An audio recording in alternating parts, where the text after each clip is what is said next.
We'll get started. Yep. Excellent. Well, welcome everyone to the Committee on Taxation. We're meeting today for public hearings on 4 bills, followed by a presentation on the Tax Expenditure Review Working Group report. We'll start with introductions as we typically do. I don't see Senator Libby, but I do see Senator Pouliot. Go ahead, introduce yourself. Good morning, State Senator Matt Pouliot, represent Senate District 15. And Representative Bickford. Good morning. I'm Representative Bruce Bickford. I represent House District 63, which is part of Auburn. And I see Representative Carmichael's with us. Good morning. Thank you, Senator. Mickey Carmichael. I represent House District 137. Excellent. I don't see Representative Collins. I believe Representative Gramlich had a scheduling conflict this morning, but may be joining us at some point. Representative Hanley. Yes, thank you, Senator. Good morning. I'm Jeff Hanley. I represent District 87, which is Pittston, Alner, Wiscasset, and Randolph. All right. I don't see Representative Stetkis. Representative Matlack. Good morning. I'm Ann Matlack. I represent House District 92, which includes the communities of Cushing, Thomaston, South Thomaston, St. George, Matinicus, Creehaven, and the Muscle Ridge Islands. All right. And Representative Perry. Good morning. Thank you, Mr. Chairman. I'm Joe Perry. I represent part of Bangor and part of Orono in the main house. All right. And Representative Sachs. Good morning, everyone. My name is Melanie Sachs. I represent House District 48, which is Freeport and part of Pownell. Excellent. And Representative Terry. Good morning. Apologies for stepping in late and thanks for waiting for me. I appreciate it. I am Mo Terry. I represent District 26, the west side of Gorham, and I serve as House Chair on this committee. Welcome, everyone. Excellent. And I'm Senator Ben Chipman, represent Senate District 27, which is part of the city of Portland, serve as Senate Chair of the committee. We also have with us Lena Braun, who's our committee clerk, as well as Julie Jones, our committee analyst. We're going to public hearings on 4 bills today, and we'll be taking them in the order that they're listed on our schedule, which is LD 484 first, followed by 1732, 1763, and 1941. And before we get started, do you have anything for us, Representative Terry, or we're all set to start? I think we're all set to start. Great. So we'll yeah, if you want to, if Representative Terry, if you can take over introducing, getting us started on the first bill, since I'm the sponsor, if you want to run the public hearing on that, that'd be great. Will do. Senator Chipman is here to present to us LD 484. Which I believe is a concept draft, and we'll take it away, Senator Chipman. Great, thank you. So I'm Senator Ben Chipman. I'm here to introduce LD 484. The title is an act to change Maine's tax laws. It was introduced as a concept draft. Since introducing it, have been working on some language for the bill, which everybody should have received yesterday morning. That was drafted by Julie Jones, our committee analyst. Maybe you can put that up, Julie, so folks can see it in case they didn't have a chance to look it over. So the amendment is essentially the bill where it's a concept draft. We'll wait for Julie to bring that up for us. Great. So this is the language that was drafted for the bill. So this bill with the language in the amendment seeks to address our affordable housing crisis through the real estate transfer tax, which members of the committee are probably familiar with that, but for folks out there in the general public, I'll just explain what that is. So whenever a property transfers ownership in the state of Maine, there is a tax that's collected by the state known as the real estate transfer tax. Currently, that money is allocated with 10% going to the county register of deeds offices to fund their operations and the recording of these deeds and transactions. The remaining 90% is split between the general fund for the state and the home fund, which is administered by Maine State Housing Authority. The home fund is used to build and develop affordable housing across the state. I believe Eric Jorgensen's with us today. You can talk more about the home fund. He's the head of Maine State Housing, but that's what the real estate transfer tax currently that money is used for. What this amendment would do is allocate more money to the home fund by not increasing the real estate transfer tax. It's not a tax increase, I'll say that up front, but it would direct all of the money to the home fund other than the 10% that the register of deeds currently get. So they would still get the 10%, but the remaining money would all go into the home fund as opposed to splitting that with the general fund. And I think it's an opportune time to do that because of the record amounts of surplus that we have in the general fund right now.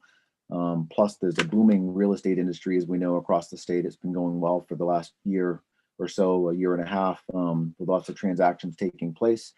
So the real estate transfer tax is bringing in plenty of funding, but the general fund, I don't think needs the money as much as the home fund does. So currently there's about 20 million, between 20 and 25 million dollars a year going into the home fund. This would essentially double that and add another between 20 and 25 million dollars a year to the home fund. I spoke with Representative Kessler, who's done a lot of research on this issue and the bill that we had last year that Representative Williams presented on real estate transfer tax. And then speaking with Representative Kessler, in the research he's done, he said that in 2020, the real estate transfer tax generated about $50 million. In 2021, where we saw a big sort of increase in real estate transactions going on across the state, the market's really picked up and done really well between 2020 and 2021. However, the real estate transfer tax, according to Representative Kessler, brought in $52 million in 2021. So only $2 million more than the previous year. So even though the real estate market is doing really well, because of the shortage of inventory, it's sort of limited the amount of transactions that can happen, and the prices are up, but there's less transactions able to happen because of the limited supply. So it's still bringing in just a little bit more than it did the previous year. But the home fund dollars are not going as far as they used to, because as we know, there's increased costs for labor in the last year and a half. Labor's gone up quite a bit and materials have gone up a lot because of supply chain issues. So the money that their home fund currently has just doesn't go as far as it used to. So adding this additional funding will help that money go further and be able to do more than we can currently. So I kind of explained the amendment is quite a bit. Happy to answer any questions anybody may have on this. And just as a note, we did speak, Representative Terry and I, about the fact it's a concept draft and we're just now getting language, or yesterday a language was sent out. So if there's folks out there who want to speak or weren't able to make it today, we did talk about making some time available during the work session for folks to offer additional information if they weren't able to be here today. So with that, I'll take any questions that folks may have. Senator Pouliot. Thank you. As we progress through these public hearings, could we please keep the bills like up on the screen? Normally when we were in committee, we could like go through our papers and read stuff, and now it's like looking for files in 15 different places. So that would be helpful. As I understand it, if you could put the amendment back up on the screen, this doesn't change the rate of the $220 per thousand. This simply is a change in the distribution of funds to go completely to the home fund. Yeah, it doesn't change the rate at all for any transactions at all. So we had the bill last year that increased the rate for transactions over $1 million. It doesn't do anything like that. The rate would stay exactly the same as it is today. The counties would still get their 10%, so there wouldn't be any change there. It's just the amount that the state gets, the remaining amount, instead of splitting that with the general fund, would all go to the home fund. Yeah, I just want to make sure I understood that correctly. I mean, I'm not opposed to that. I mean, that's a direct resource that we have as a state to try to help with addressing, the housing crisis that exists. One thing that I would ask you as the sponsor, there's a little nuance to the real estate transfer tax that I think could use some slight modification that would help with transfers of, for the most part, Maine residents to another Maine resident, in that when a home is transferred from a parent to a child, there is no real estate transfer tax. This is a couple of things. A parent to a child, I think it's like a grandparent to a grandchild. There was a couple of people that have reached out to me wondering if we could make a slight modification to include sibling to sibling transfers. I'd wondered if you would consider that as a friendly amendment to this.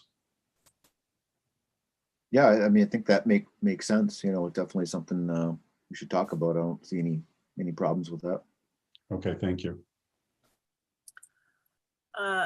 Representative Sachs.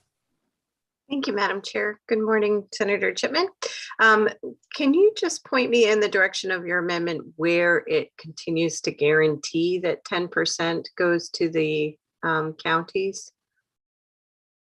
I think it's at the beginning part. If you want to scroll up, Julie, or maybe Julie could show us where that is. We're not making any changes to that, so I'm not sure that that would be in the amendment, but Okay, so it's in a different section of the law. well, it's within this section. Maybe Julie could chime in if you want, Julie, or we could talk about it at the work session, but I think there's something in here about it and it just isn't underlined because we're not making any changes. It's not new language or anything. It's actually not in this document because it is contained in a different part of the law that you're not making any changes to, so it doesn't show up in the amendment. I've forgotten the exact citation right now. I can check it, but it's hard to be sharing and not sharing. Nope, that's fine. I just wanted. And looking things up at the same time, but I agree. It's very difficult. I just wanted. I will assure find myself. it for you and be able to point you to it, at least Thank at the you. work I session. just wanted to assure myself, not being familiar with this section, Right. Yep. that was still intact. Thanks so much. Representative Hanley. Yes, thank you, Madam Chair. Just as a conversation, what other sources of funding does this home fund receive, or does it? Is this its only source? That I don't know, Representative Hanley. I'm not familiar enough with it to know if they have any other sources of funding. It would be a good question for Mr. Jorgensen, who I believe is going to be speaking on the bill from Maine State Housing. He's the head of Maine State Housing, so he would know better than I would. But I don't know if there's any other sources of funding for the home fund. Just don't know that. Okay, I'll wait and let him answer that question. Thanks. Any other questions for Senator Chipman? Seeing none, thank you very much for your testimony, and we will start taking in folks that are speaking in favor of the bill, starting with Representative Williams and followed by Kate Blackford from the Maine People's Alliance. Lena, would you bring them over? Taking a minute. Yeah, no, take your time. There we go.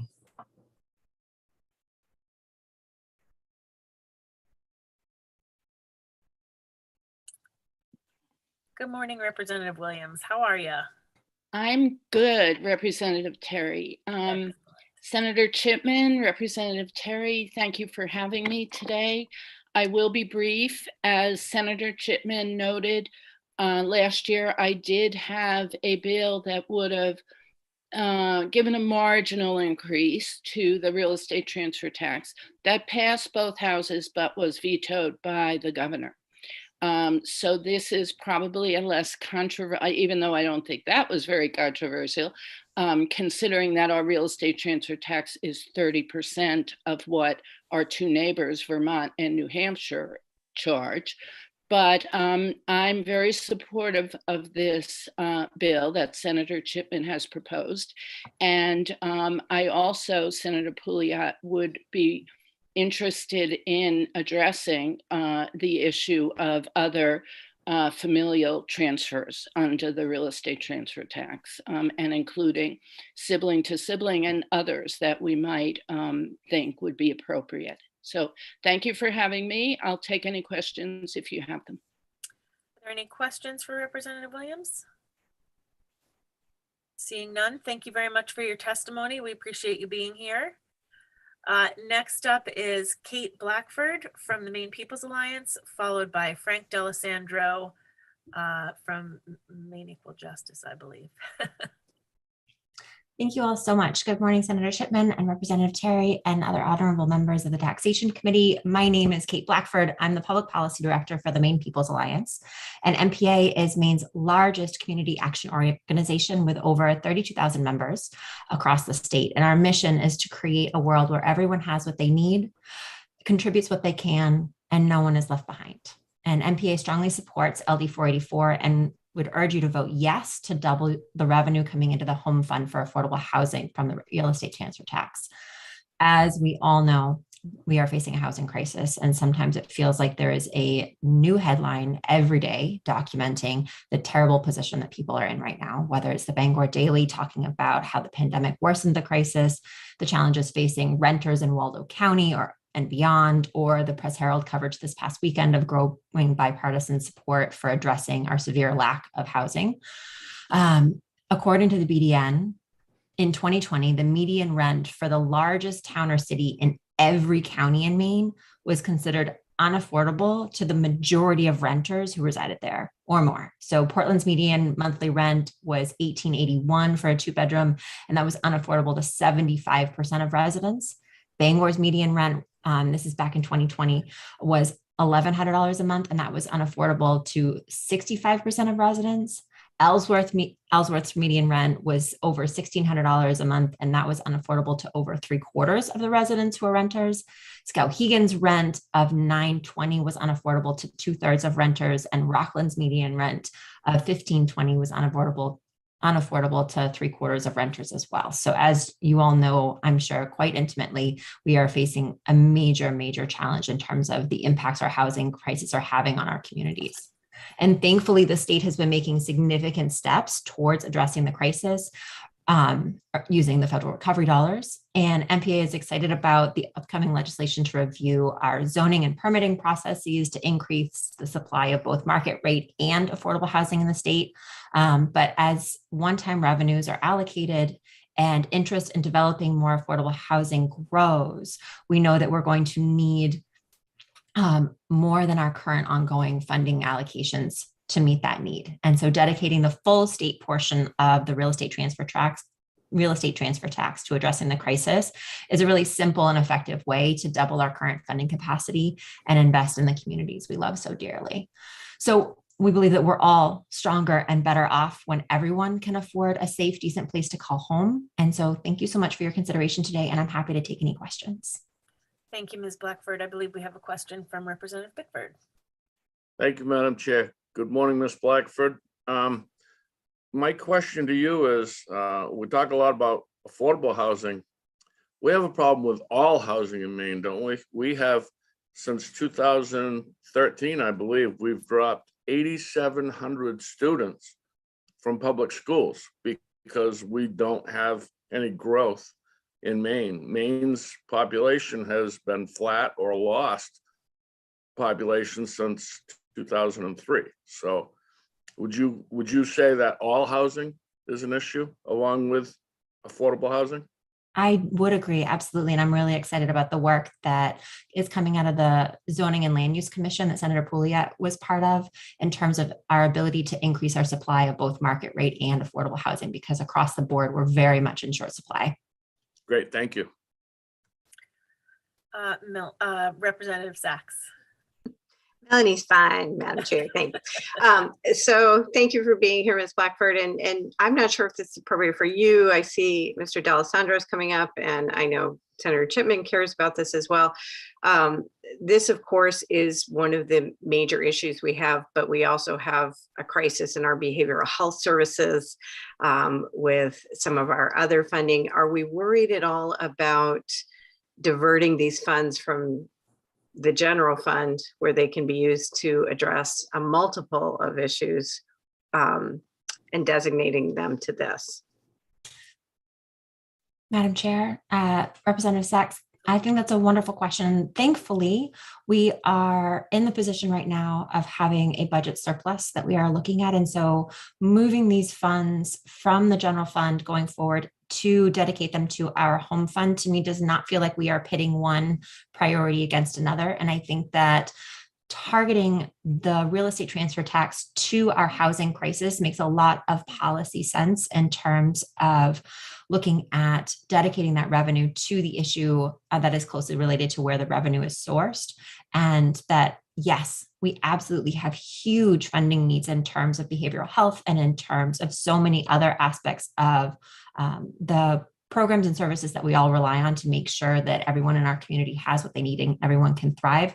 And so I would say that no, right now, this isn't moving that revenue is not a high concern because of the surplus, and because we also have other options in terms of increasing revenue in the future if we so need to. Thank you. Any other questions for Ms. Blackford? Seeing none, thank you very much for your testimony. We appreciate you being here. Next up is Frank D'Alessandro from Maine Equal Justice, followed by Eric Jorgensen from Maine Housing. Welcome, Mr. D'Alessandro. Good to see you. Thank you. Good morning, Senator Chipman, Representative Terry, and members of the Committee on Taxation. My name is Frank D'Alessandro. I'm the Legal Services Director of Maine Equal Justice, and we're a civil legal services organization, and we work with and for people with low income seeking solutions to poverty through policy, education, and legal representation. And thank you for the opportunity to offer written testimony and verbal testimony to you in support of LD 484. We support LD 484 as amended by its sponsors to increase the portion of the revenue generated by the real estate transfer tax that is devoted to the creation of affordable housing. Maine taxes real estate transfers of all property at a percentage of the sale value, with the tax divided equally between grantor and grantee. This bill proposes to almost double the amount of the real estate transfer taxes designated to affordable housing, and we think that makes a lot of sense. According to Maine State Housing's 2020 annual report, Maine needs about 25,000 more affordable housing units to respond effectively to the lack of affordable housing right now. And to answer a question that was raised earlier, I mean, affordable housing is not just, at this point, the situation is so dire, it's not just limited to low income people. I mean, there is a lack of affordable housing up until at least 120% of it, of average median income throughout the state. Significantly, according to a study conducted by the Maine State Housing Authority, this also results in an increase in homelessness. I mean, what's going on is that people are getting evicted because they can't afford to pay their rent, because there's a lack of affordable housing. And because there's such a lack of affordable housing, there's no way to people to move to. And one of the things that this is also has impact, this bill will help address the racial inequality that has been highlighted by the housing crisis. For example, even though people of Black or African Americans make up only 1% of Maine population, according to Maine State Housing Authority's study in 2019, they make up 26% of Maine's homeless population. And I think also why it makes sense to use increases in the real estate, increase the percentage of the real estate transfer tax to the creation of affordable housing. What's happened with the real estate market in the significant increase in the cost of housing, and especially single family homes, that's had a ripple effect throughout the market. And to use the money that's generated from the sale of these properties to create housing that will make housing affordable for people who are not in the market right now and who are being displaced from the market just makes a lot of sense. And to answer another question, I mean, Maine Equal Justice is incredibly concerned with the lack of services in other areas, like behavioral health. However, one of the things that almost every study shows is that if you provide stable, affordable housing to households, that is an essential ingredient to deal with the array of other issues that people have.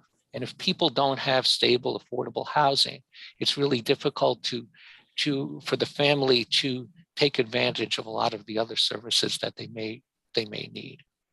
And then I think speaking to the loss of students, and that really highlights the problem, because while we are losing our population remains flat, and our population is getting older and we have less students, we still have an increase in the need for affordable housing because of market forces that are resulting in most people throughout the state not being able to afford rental properties. And so we strongly urge you to support passage of of this bill. Thank you. Thank you, Mr. D'Alessandro. Are there any questions? Seeing none, thank you very much for your time. We appreciate it. Next up is Eric Jorgensen from Maine Housing. Welcome, Mr. Jorgensen. It's nice to see everybody. Can you hear me all right? We can. Well, first I need to clarify something. I'm not the head of Maine Housing. Senator Chipman, in all due respect, you gave me a wonderful promotion, but that's not my role here. I am the Director of Government Relations and Communications here. So, but I'm really happy to be here and happy to talk about this bill. And I think I'll quickly start by saying to Representative Hanley's question about the home fund and how it is fed, and this is the only source of funding that goes into that fund. So this is how it is conceived of. But I'll tell you a bit about that.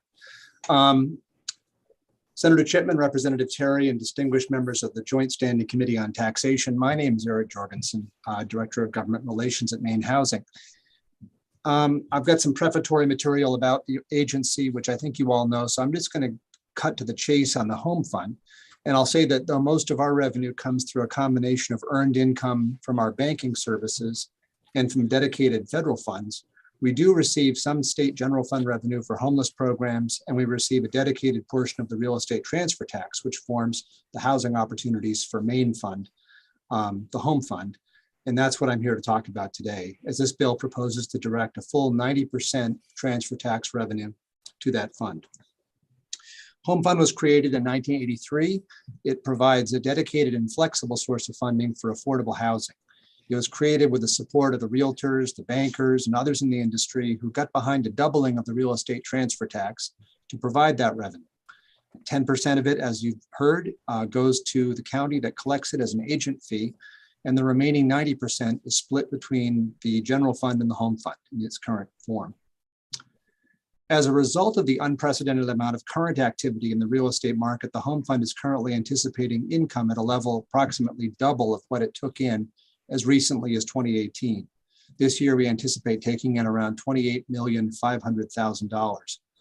The fund has proven volatile, however, as the real estate transfer tax swings dramatically based on the volume and value of real estate closings in a given year. The home fund is used primarily in four main areas. It's all used to help Maine people and families buy their first home. It's used to support urgent home repairs and weatherization. It's used to create affordable apartments, and it's used to support Maine's homeless shelters.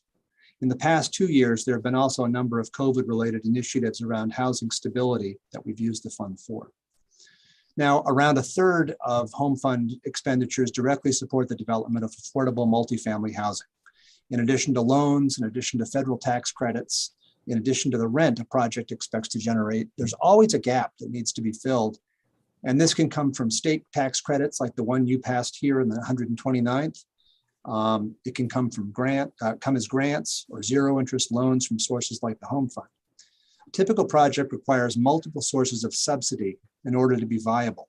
And as Maine Housing ramps up toward a goal of 1,000 new affordable units per year, resources for subsidy are more important than ever. And that's just an important point I'll just underline because we've got the biggest pipeline we've ever had for construction, but we all know that construction's going up dramatically. And we also know that, if we want to keep increasing, we've got to keep adding subsidy to it. And so we're in a great moment now, but that may not be the great moment. The great moment needs to continue to happen if we're to continue to expand our pipeline.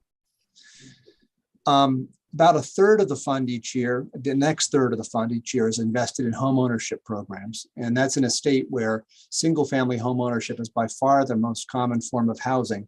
These programs help first-time lower income home buyers get their foot in the door to help them realize the financial benefits that come from owning a home instead of renting it. And that also frees up apartment units. In addition to helping people buy homes, the Home Fund also supports critical repairs, accessibility modifications, heating and weatherization improvements, and other services that benefit low-income households. Many of those residents are elderly, and while they may own their own homes, they're on fixed incomes and are no longer able to repair them. Other uses for the fund include our support for Maine's 36 homeless shelters and emergent short-term housing needs as they arise.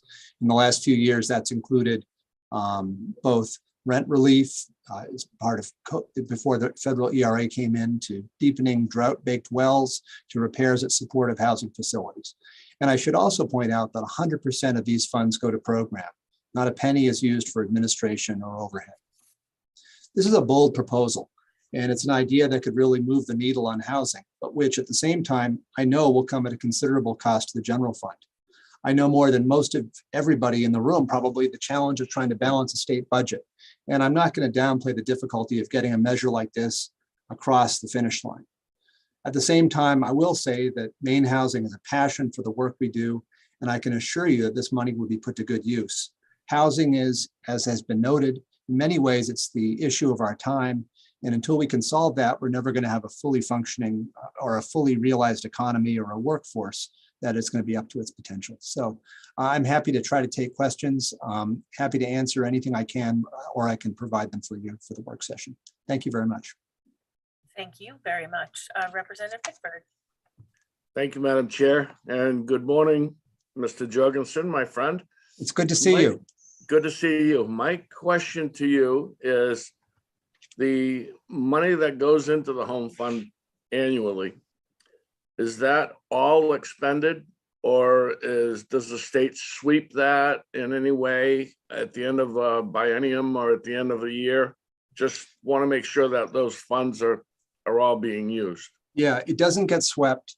The last couple of years, we've had such a lot of money coming in that we're not spending it quite as fast as we would like in terms of getting it all out the door in the given year in which it arrives. But it's all allocated, and it all is set for the purposes that I outlined here. And so, yeah, I mean, it's such a weird moment right now, with the combination of, projects are taking a lot longer to build with workforce issues and other things. Prices are going up. People aren't buying as many first-time homes because there's not as many out there to be purchased for a reasonable price. So all these things are things that are probably situational, but none of the money goes back to the general fund once it comes to us. Thank you. If I can just follow up real quick. Sure. So I think I heard you say, and confirm if you did, the best way to get people into apartments is to get more single family homes built. And of course, we have to have land available to do that. You agree with that? Yeah, I think that, I think it's a multi-pronged problem. And I think housing affordability isn't just about affordability for low-income people. It's about everyone who's got income being able to buy a house or live in an apartment that they can actually afford. And I think that I'm very excited about the work that the Zoning Commission's been doing. I think that, the new ARPA money for housing, that's a lot of money for workforce housing, which is a little higher than, the very lowest income type housing. I think that there's been some positive changes in federal tax policy that are, things like solidifying the floor of the 4% tax credit. That's really been helpful. These are technical things that really help development. So all these things together, as well as stuff that you've done, like the low-income housing tax credit, the state tax credit, really important things that make a difference. But we're really interested in seeing, development improve across the state at different income levels. And although our work is all focused on affordable housing, I think affordable housing is a broad term, and there are people at different income levels who need to be able to afford a house. I can't buy $1 million house, and yet there's so many houses out there that are, that are advertised at that level right now in my part of the state. So, well, I certainly appreciate it, and hopefully I could use you on Monday. So get in touch. Thank you. Is this the bill in Auburn, the Auburn bill? Yeah, well, no, it's not Auburn, it's Or the state. But the farmstead bill, is that what this is? yeah, agriculture, yeah, thank you. Thank you. Looks like we have a question from Representative Matlack. Thank you, Madam Chair, and welcome, Mr. Jorgensen. Nice to be here. Sir, one of my concerns that's a long time concern with Maine Housing is how Southern Maine centric it is. I would like to be assured that Maine Housing is reaching out to Knox County, to Washington County, to Piscataquis County. I feel that we're underserved in our area, and I'd like to see that Maine Housing is broadening its base. Have you done that so far? Is Maine Housing reaching out further and wider across the state? Yes, I mean, I totally agree with you that there's a perception that most of the things that happen are in southern Maine. The issue really is that the housing needs in your part of the state are just as acute perhaps, but they look different in terms of what the solutions would be. So, you know, you probably aren't going to be building a lot of 60-unit low-income housing tax credit properties in rural Maine. You just can't, there's not the market to support that for the development. We don't build housing, we just finance it. And so it's a private developers come in and make the decisions on what to build. We have put in some new funding recently for around the Part E bonds that just came out last year are going to be focused more on smaller developments that are more suited for smaller towns. And we certainly are, you know, we work around the state, but the issue really for us is we don't build the housing. We just, we work with people who are building the housing. So my recommendation is to, have a town, your town needs to work with developers and figure out how to get it in, how to get that done. And then we will work with them to figure out how to pay for it and make it work. Is that an answer for you that works? I mean, that's how I would perceive it. That's how I describe the problem. Okay, thank you very much. I also have a question. You raised the issue of bonds. Do the transfer tax support Maine Housing bonds? Is that something that happens? Our bond business raises money we use it for our mortgage purchase program, and we also use it to provide funding for multifamily housing. So we issue bonds that get sold on Wall Street, and the proceeds from those come back, and we use those proceeds to buy mortgages and to also, or sell and buy mortgages, and also finance the various properties that we work on. So that's not part of the home fund, but that's a very important part of, that's how we raise the money to do the work we do, most of it. And we operate on that, using the banking part of our business. Thank you very much, sir. Mm-hmm. Representative Hanley. Yes, thank you. Good morning, Mr. Jorgensen. Good to see you. Do you have a breakdown of the home fund county by county? Is that possible to get? I can try. I can look at that. Yeah, you mean I how just want to see how the funding activity goes out? Yep. Yeah, by county. That would be kind of interesting to look at. Okay, I'll see what I can do. I'm not sure that exists, but I will check it, and we can certainly provide you a breakdown of how the money is allocated, and maybe we can make some inferences on that. But I can also maybe see by region or something. Yeah. If you don't have it by county or something. Yeah. Okay. Thank you. Good to see you again. Good to see you. Any other questions for Mr. Jorgensen? I have one sort of a question / observation, perhaps crystal ball thing. In 2017, we had a very dry summer, and I recall trying to help a number of families in my area that were looking for help to redig wells, because they were not doing well, I suppose, is the right word. And we couldn't find any money for that in the home fund at that point. So that was probably maybe towards the end of the summer. I would say probably the end of the summer of 2017. There was just no money left for the home fund to do that kind of work. And we had to go searching for federal dollars, which were also hard to come by at the time. Do you think that in this case, I know we are sort of in a slushy moment, no pun intended to the weather, as far as cash flow goes, but as part of the work that you do, are you concerned, I guess I should say, that this sort of rainfall that we're having right now with people contributing to the home fund, for lack of better words, do you find that that's going to dry up at one point or another? If you could speak to that a little bit. Sure. I mean, that's a real worry. The fund is one of these things that if you look at the compendium that OFPR puts out, there's a history of the home fund, or there's a history of the real estate transfer tax intakes, and you can see how much it varies over the years. And it's really, it's a very volatile thing, depending directly on how much real estate is transferred. So, so this is, we're glad that this isn't our only form of, most of our revenue doesn't come from the home fund, and most of it comes from banking and also from HUD and some other places. So this is an important thing, but it's and it's very important because this is really what the state contributes to affordable housing in Maine. But it's not our only source of revenue. Regarding well drilling, I think that's a very interesting point.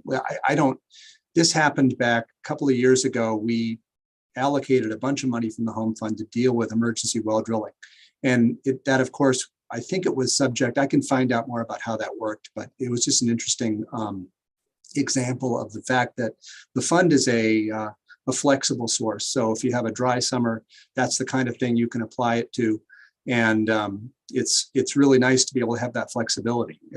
We really have resisted for years the idea of allocating chunks of money within the home fund for specific things, because you don't know when there's going to be a pandemic that might require initial money for emergency rental assistance, or you might have dry wells, or you might have other things that really come up. So we try to keep it flexible, and we also, most of the work that it does is pretty limited to people within certain income categories. And so that may have also been part of the problem that your clients ran into. And I don't know about that, but I can find out more about what we did with that. Great, thank Sure. you. Any other questions for Mr. Jorgensen? Seeing none, thank you very much for your time and your expertise. Glad to be here. It's always nice to see you all, and hope your session is going well.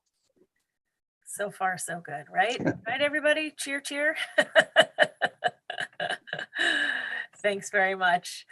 So that concludes our list anyway, so far, of folks that are in favor of LD 484. I don't see anybody on the against or speaking neither for nor against list. Lena, am I missing anything? No, there's nobody else. Okay. All right, then that concludes this hearing on LD 484. Thanks everybody for all of that. And we will, again, because this is a concept draft with an amendment, we will likely have perhaps have a couple of public work sessions on this, depending on what we see with folks reaching out. Julie? I'll just mention for members of the public that the proposed amendment is available online in the tax committee materials page. So for people who are not used to accessing that page, if you just Google Maine Tax Committee materials, it'll take you to that page. You'll see a list of LD numbers, and the proposed committee amendment is available in that location. Excellent. And that goes for even members of this committee that want to read through it in its entirety, for sure. Hopefully everybody does. Hopefully everybody already has. Okay. Next up is LD 1732, an act to amend the sales tax exemption for nonprofit housing and development organizations. That is sponsored by Representative Gear. Lena, would you let Representative Gear in?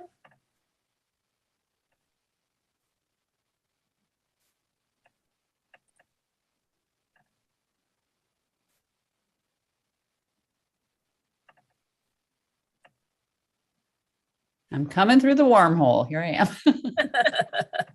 Welcome, Representative. How are you? Thank you, Representative Terry. Good morning, everyone. Nice to be here today. And my name, good morning, Senator Chipman, Representative Terry, and distinguished members of the Joint Standing Committee on Taxation. I am Representative Tracy Gear, and I represent House District 9, and I live in Kennebunkport. I am here to introduce LD 1732. I feel like LD 484 was a great setup this morning for us to start jumping into this next issue. As we know, in the 130th legislature, we have been working on one of the most challenging problems facing our state, the lack of affordable housing broadly. And the problem manifests itself both in the market for rental housing and, as we've just been discussing, the market for homes for ownership as well. People looking to purchase homes are finding it increasingly unaffordable to buy a home in Maine. In my written testimony, I included an image from Maine Housing's Home Ownership Housing Facts and Affordability Index report. And that report shows that in 2021, if you look at the map that in the written testimony, only Aroostook County is green, meaning that it was determined as affordable for home ownership. In every other Maine county, a household earning the median income could not cover the payment. And in this case, that includes the 30-year mortgage payment, taxes, and insurance on a median priced home using no more than 28% of their income, which is the standard for affordability. So we do have, just to underscore the challenge we've been speaking of, a crisis of affordability in the home ownership market as well. In other words, what I call regular people, this is housing for regular folks, they're being effectively priced out of home ownership in our state.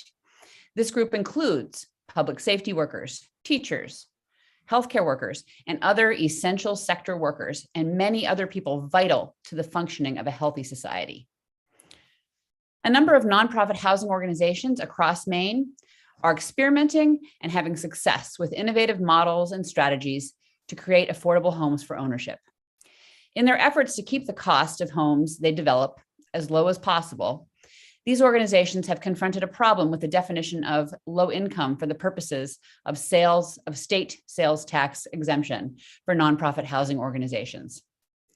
LD 1732 would change the definition to include housing developed for people earning up to 120% of the area median income, as defined by the United States Department of Housing and Urban Development, adjusted for family size. This will enable nonprofit organizations to better address the needs of a group of potential homeowners who are currently unable to purchase homes in most of our state. I urge the committee to vote to pass on LD 1732 to help our nonprofit housing organizations build more homes affordable to people we need to stay here, work here, and sustain and grow our economy. I am, of course, available to answer any questions, but I will definitely also defer to an expert in the field who will testify after me. Thank you very much. Terrific. Thank you, Representative Gear. Are there any questions? Representative Hanley. Yes, thank you very much. My question is, you talked about 120% of the median income for the area. How many areas are defined in the state of Maine? Is it broken down by county, or how is that determined? Do you know? Maybe someone coming behind you. Yes, yeah, and I will definitely defer. As I understand it, that is by county, and that can be one of the challenges because a county-wide calculation of that number can not reflect well for the folks that are in the higher income areas of that county. So it can be really hitting the crux of that affordability challenge. But I will definitely defer to someone after me to delve into that a little bit more. Okay, thank you. Representative Sachs. Thank you, Madam Chair. Good morning, Representative Gear. And so I had connected with Representative Gear, and I just wanted to put this question out in the public so we can have it hopefully for the work session. Thank you for providing your testimony and for the bill itself. I just wanted to make sure that the definition of nonprofit housing development organization was clear. And again, we can have that for the work session, but that was a question that I had for her moving forward. Thank you, Representative Sachs. And yes, the target here is for nonprofit housing organizations. So the folks who are really tackling this problem include organizations like Housing Trusts and Habitat for Humanity and other organizations that are nonprofit in nature. Okay. And so it may, I don't know if we need to specify that those that have a 501c3 designation, there are organizations that develop nonprofit housing and then nonprofit housing development organizations. So I just want to make sure that we're really clear for the work session. What your intent is clear within the language of the bill. So thank you. Absolutely. That's a good topic for the work session. I had a similar conversation with Representative Gear about that, Representative Sachs. Shocker, Madam Chair, shocker to my core. Representative Bickford. Thank you, Madam Chair. Representative Gear, please tell me what we are changing in the original bill that you're amending. You're amending a bill, is that correct?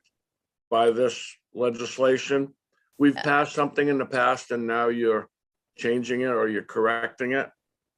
Correct, Representative Bickford. And I think what we can certainly, again, delve into this further, but when we look at the current subsection in statute, it defines low income as going up to 80% of the HUD area median income.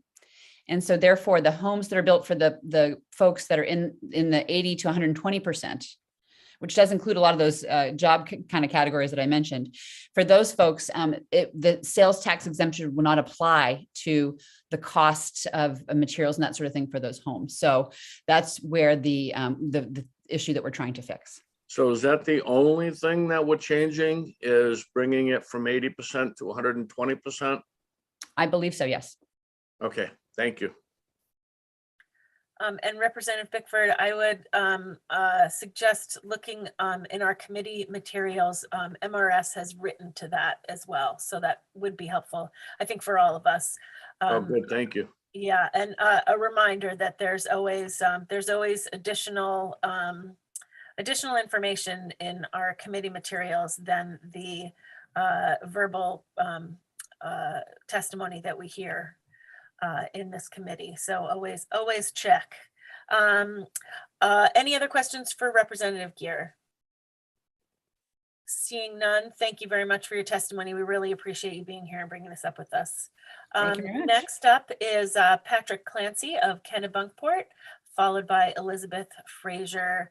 Lena, if you wouldn't mind bringing in Ms. Frazier too, that'd be great.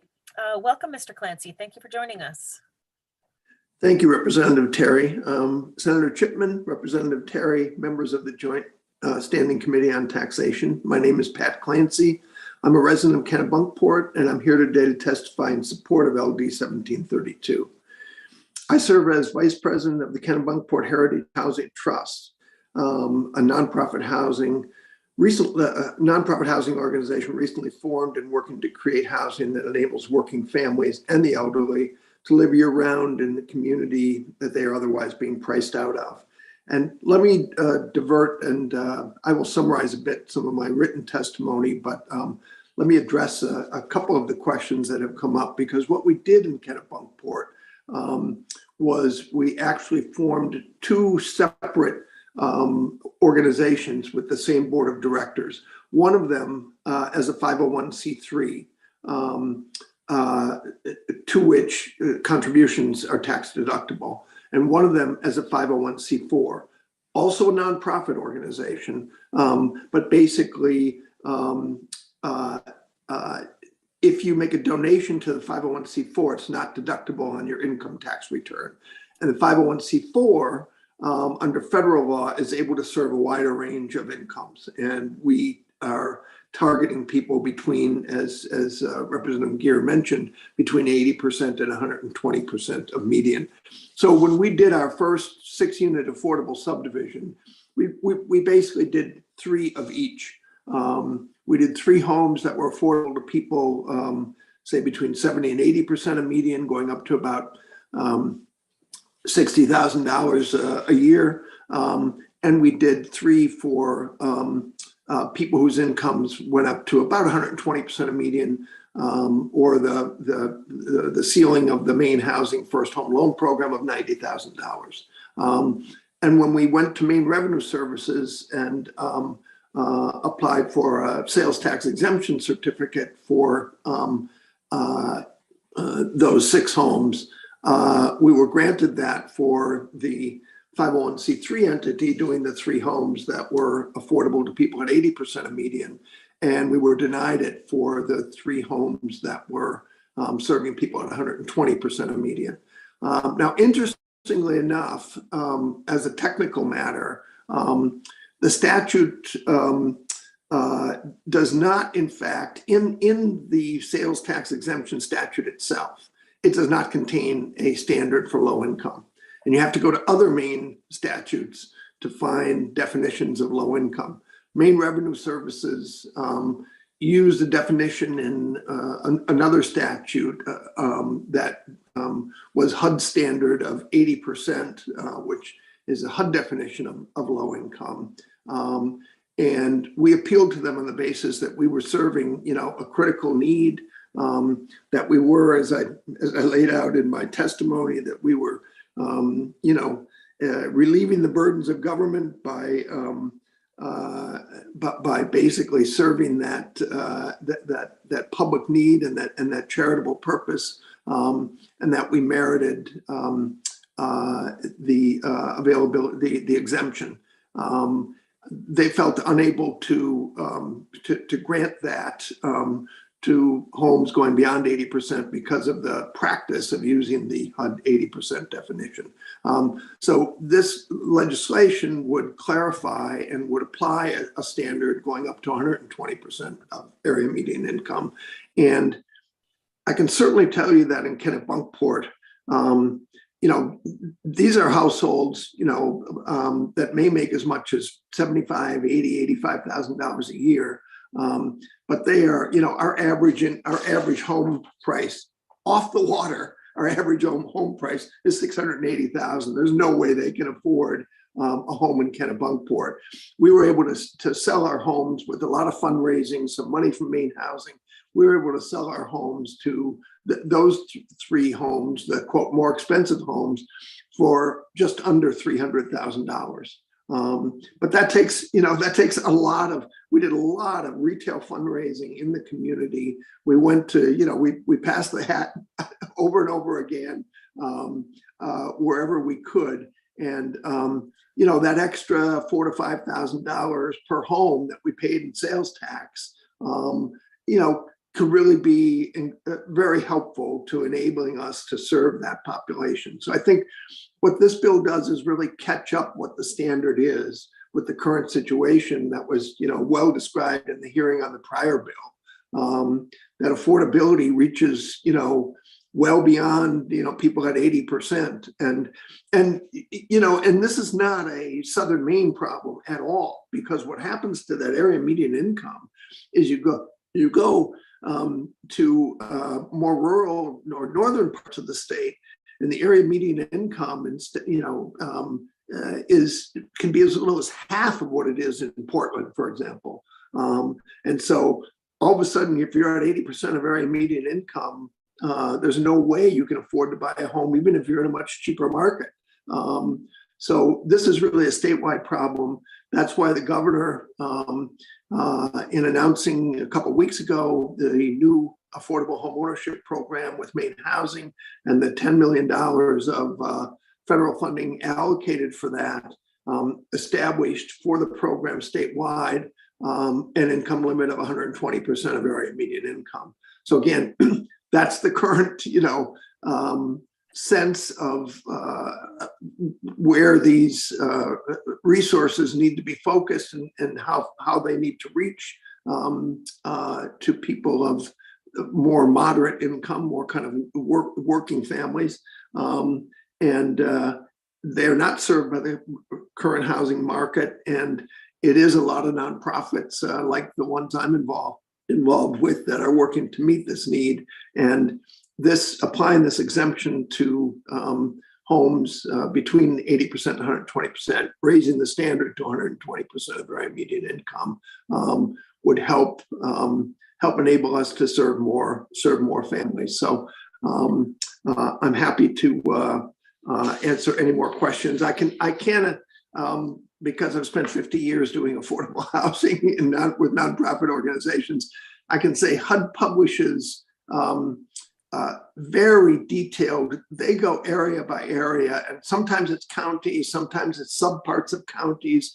It's, they've got all kinds of algorithms, but basically if anybody wants to survey a little bit what the variation in area median incomes, you can just Google HUD income limits or HUD area median income, and And you can find, you can go to, you can go to the state of Maine, and you can go county by county and see what the area median incomes are. And then they break it out, of course, for different family sizes Great, as well. thank you. Thank you, Mr. Clancy. It looks like we have a question from Senator Pouliot. Thank you, Madam Chair. Thank you, Mr. Clancy, for your testimony. This to me, Bill, seems to make perfect sense, but I'm wondering your thoughts on, if there's anything that we should be doing to this to further improve access to affordable housing. It's kind of tough because you're testifying on a bill that we're supposed to have our questions germane to this one particular piece of legislation, but we hear a lot of different things that come up with ideas about what might move the needle. And I'm wondering, with somebody with 50 years of experience, or correct me if I'm wrong with that amount of time, but what ought Maine be doing to really move this forward? If you don't mind, just maybe briefly.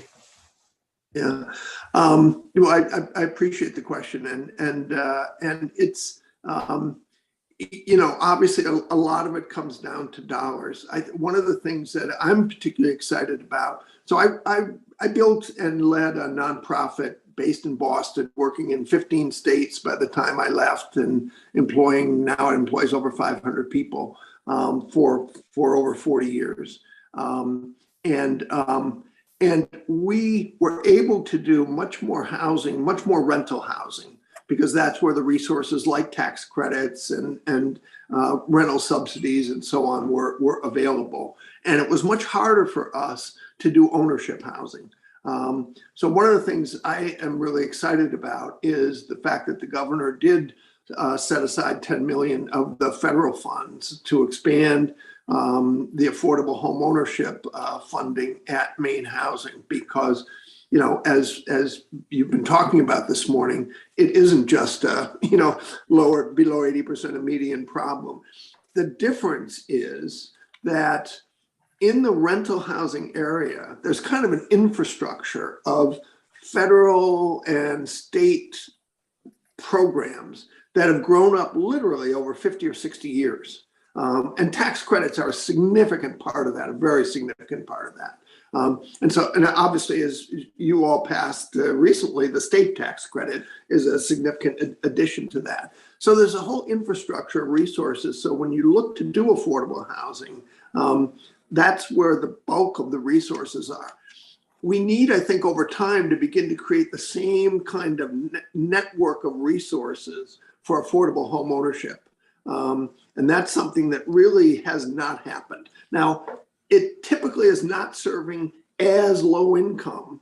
You're not serving people at 30 or 40% of area median income, because they can't afford to get a mortgage and be a homeowner at that level. So it's, but as you look at the range of people that need to be served, I think more attention to affordable home ownership is merited. I think this new program is a step forward in that direction.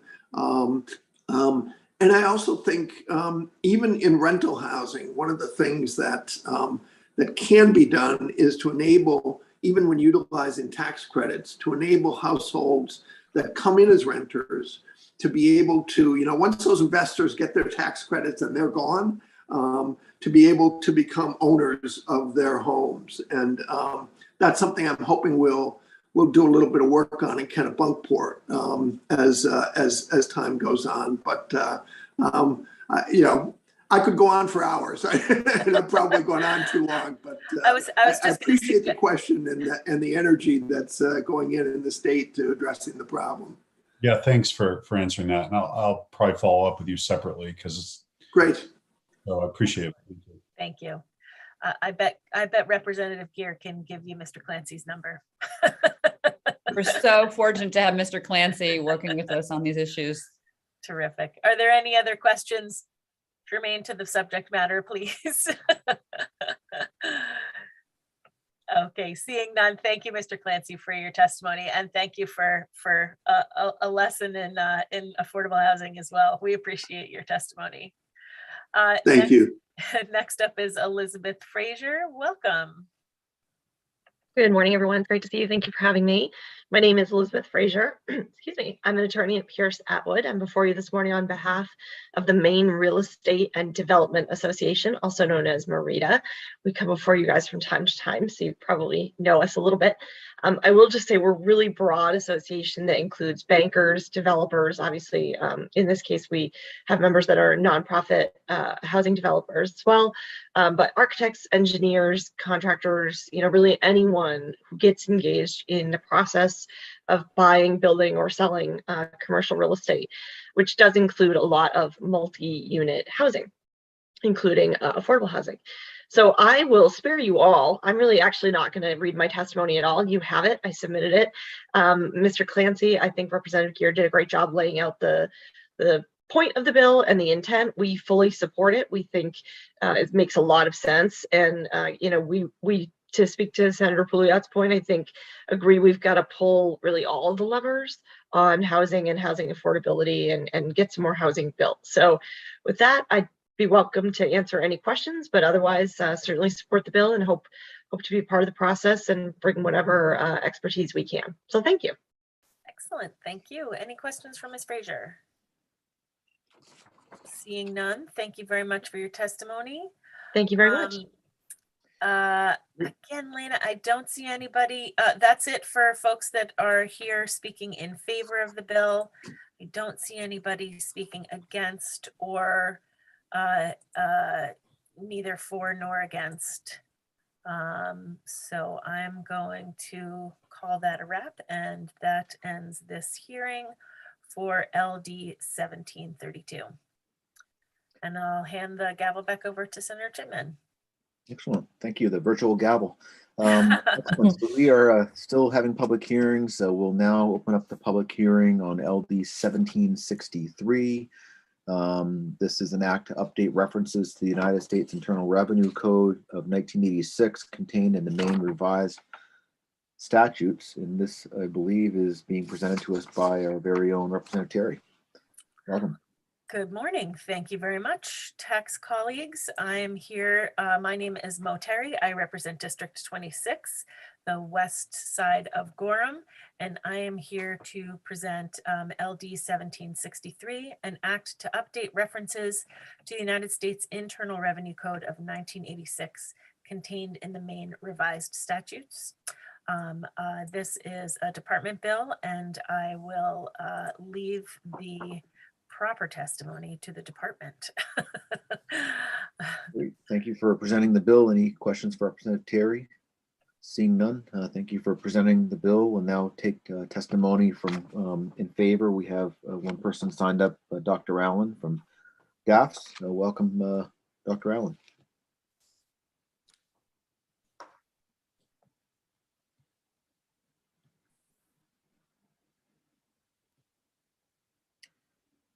Great. We're ready to hear from you, Dr. Allen. Oh, sorry about that. I could see the screen. I could see all your faces, but I couldn't hear anything. Senator Chipman, Representative Terry, members of the Taxation Committee, good morning. My name is Michael Allen. I'm the Associate Commissioner for Tax Policy in the Department of Administrative and Financial Services.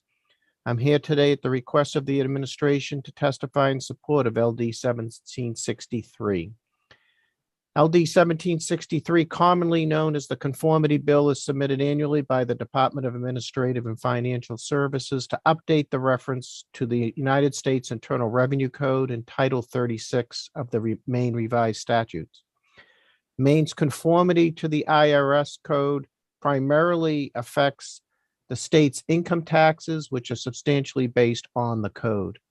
The Maine legislature must annually review amendments to the code since the last conformity date to determine whether it wants to conform to some or all of the federal changes that impact Maine tax laws. In addition to those amendments that must be reviewed annually and where conformity requires an affirmative act of the legislature has also enacted a limited number of provisions where the state automatically conforms to amendments without the need of additional legislation. This so-called rolling conformity is the exception and limited by the Maine Constitution's prohibition that the legislature not surrender the power of taxation. Last year, the supplemental budget, Public Law 2021, Chapter 1, updated the Title 36 reference to the Internal Revenue Code of 1986 as amended through December 31st, 2020, and enacted certain income tax modifications to decouple from some of the federal changes. Later in the year, the conformity date was further updated by a budget bill, Public Law 2021, Chapter 398, to include amendments to the code through April 30th, 2021. Since then, federal legislation with only minor impact on Maine taxes has been enacted. However, Congress continues to debate federal tax legislation that could have a significant impact. The administration would like to ask that this committee please delay acting on this bill, LD 1763, while we continue to monitor potential federal legislation. If no such legislation is enacted, the conformity date in Maine law should be changed to December 31st, 2021 to prevent unnecessary complications in Maine's income tax, both for taxpayers and the state. Administration looks forward to working with the committee on the bill. Representatives from MRS will be available at the work session to provide additional information and respond in detail to the committee's questions. Thank you. Great. Thank you, Mr. Allen. Any questions from members of the committee? Go ahead, Representative Terry. Thank you, Mr. Chair. Dr. Allen, if you could just give us, you had asked for us to push this off. We are asked to report out the last of our bills towards the middle of March. Is that ample time, do you think, or would you like us to wait until the very last minute? I guess maybe we can discuss it as we approach the middle of March. I mean, it's pretty quiet right now in Congress. Haven't really heard too much about the president's Build Back Better bill that did have quite a bit of attention over the summer and fall and early winter. But it is pretty quiet right now. So maybe as we get to the middle of March and you folks need to finish things up, we can all agree that the likelihood of anything being done in Congress prior to your adjourning is not going to happen. So terrific. I appreciate it. Thank you. Sure. Additional questions from members of the committee? Not seeing any. So thank you for being with us, Dr. Allen. Appreciate Thank your testimony. And we don't have anybody else signed up to speak on this bill. So I guess with that, we will close the public hearing on LD 1763. And we'll go into public hearing on our final bill this morning for public hearing, which is LD 1941. This is an act to clarify and update the Maine Seed Capital Tax Credit Program, which is sponsored by Senator Curry. So we'll give Senator Curry just a moment to come into the meeting room and present to us LD 1941.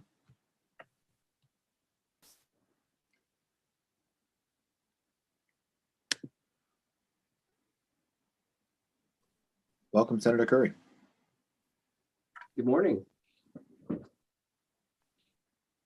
Good morning, Senator Chipman, Representative Terry, and distinguished members of the Joint Standing Committee on Taxation. I am Senator Chip Curry, and I represent Senate District 11, which includes all rural, coastal, and island communities of Waldo County. I live in Belfast. I'm here today to support LD 1941, an act to clarify and update the Seed Capital Tax Credit Program. The Maine Seed Capital Tax Credit Program is a tax expenditure program whose purpose is to encourage the increased availability of risk equity capital to enterprises that have the potential for rapid growth and that bring capital to the state. Such businesses result in increased job opportunities for Maine residents at higher than average wages and increased municipal tax bases. Between 2010 and 2020, the program has been associated with private equity investments in the amount of $95,673,690. Maine spent over $42,500,000 in tax credits in order to leverage these investments. Across the innovation and entrepreneurial investment community, this program has broad support and is believed to be an important tool for assisting early stage businesses to attract investment. I present LD 1941 with the intent of strengthening the program's design so as to significantly increase the effectiveness and impact the program can have in leveraging new investment in Maine startups with the potential of delivering high-paying jobs, increasing municipal tax bases, and advancing potentially high-growth enterprises and sectors in Maine. If you are following along my written testimony, I've included a chart prepared by OPEGA outlining the investment and credits from 2010 to 2020. Given the popularity of the seed capital tax credit, and given the tripling of the annual tax credit cap from 5 million to 15 million in 2020, I was eager to read OPEGA's evaluation of the program reported out in August of 2021. To be honest, I fully expected to read a success story highlighting how good policy and well thought out program design prudently used tax credits to yield measurable benefits for the people of Maine. As I'm sure you know, our nonpartisan Office of Program Evaluation and Government Accountability did not deliver such a report. Instead, the report describes a program with serious design and reporting flaws. One need not read past the executive summary before coming to this conclusion. Quote, overall, we found the program design is not well aligned with the program goals, resulting in a situation where one cannot necessarily expect the program goals to be achieved, unquote. And in regard to jobs, OPEGA writes, quote, although the goal of the program is to create and retain jobs, there are no effective program design elements that drive toward that outcome. OPEGA noted that although a primary goal, program goal is to increase investment, they identified design features that permit credits to go to investors that may have invested anyway due to a connection with the business.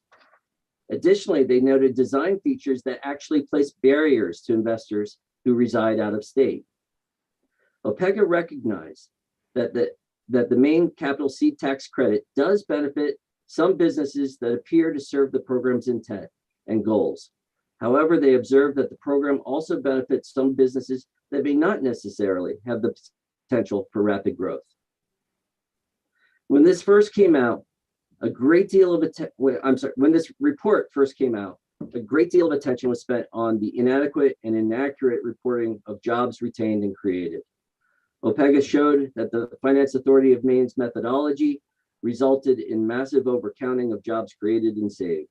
I include their table B2 and B3 from the OPEGA report in my testimony to show how distorted the job numbers have been. You will note that this method would make a company that actually had significant job losses look like they had significant job gains. While LD 1941 does seek to correct these reporting issues, I am pleased and confident that FAME is working in good faith to address these issues. This bill is not primarily about fixing the reporting. LD 1941 primarily seeks to improve the program's design features so that these tax expenditures more effectively leverage investment for startup businesses poised to create good-paying jobs here in Maine. I hope that LD 1941 can serve as a new starting point for your continued discussion and consideration of this important economic development tool. The changes proposed in LD 1941 reflect the following values. Prudence. We should be careful not to waste the people's money by giving credits for investments that would likely have occurred even without the program. Effectiveness. We should seek to leverage the highest amount of private investment for every dollar of tax credit.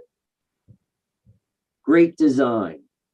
We should seek a program design where enterprises with high growth potential are the likely beneficiaries, where the benefits are significant enough to meet the business startup needs, and where businesses that are successful actually create good paying jobs capable of sustaining families and communities. Lastly, we must build into this program continuous learning and accountability. We should strive for a program where the reporting is accurate, program goals can be objectively measured, and we as stewards can properly ensure that this program serves the people of Maine. All of the proposed changes included in LD 1941 seek to strengthen the design elements in order to operationalize these values. I'm sure that there are that these are not the only ways to do so, and I look forward to hearing the committee's thoughts on how to best strengthen this program to serve the people of Maine. Well, I do not plan on addressing every aspect of the bill in this written testimony or at the start. I would welcome any questions on any of the proposed changes. I do, however, want to walk through my reasoning for the proposal to reduce the credit to investors to 30% and allowing refundable credits for out-of-state investors. Currently, with a 40% tax credit on eligible investments and an annual cap of 15 million, the maximum amount of investments we can anticipate this program leveraging is 37.5 million. By reducing the credit to a level more consistent with similar programs across the nation, this program could leverage 50 million for startup businesses. By allowing out-of-state investors to participate in this program, our startup enterprises would massively increase their potential investors. These two changes would result in the people of Maine paying the same, but yielding a 33% increase in investments for startup businesses in Maine. For your ease of reference, I've included in my testimony table F1 of the APEGA report, which it lists the credit levels of similar state programs across the nation. Thank you for your consideration. I'd be happy to answer any questions you may have. Great. Thank you for presenting that bill, Senator Curry. Questions from members of the committee? We have a question from Representative Bickford. Thank you, Mr. Chair. Good morning, Senator Curry. My question to you is, do you agree? The first question, do you agree that Maine is, and all states compete for new business enterprises to move to those states? Do you believe that it's a competitive environment? Absolutely. We are in a competitive environment, and Capital has a competitive environment as well. Good. So we agree on that. So having asked that question and seeing that in 2020 with a $15 million cap, we only expended 10 million. Why would we lower our competitiveness by dropping the percentage from 40 to 30? Can you explain that to me, please? That's a great question. Thank you, Representative Bickford. So I think, I think we'll see in the, so we raised the cap and we didn't reach it. I don't think the expectation was that we were ever going to reach it in the first year. We went from a cap of 5 million right up to 15 million. And so there just weren't the number of projects in the pipeline to expect to reach the 15 million. I don't believe even the fiscal note expectations, and I believe that cap increase happened through the budget process. So, but as I understand it, as it's been described to me, the fiscal note didn't even assume that we would be at 15 million in the first year, that it'd be a process of building up to that 15 million.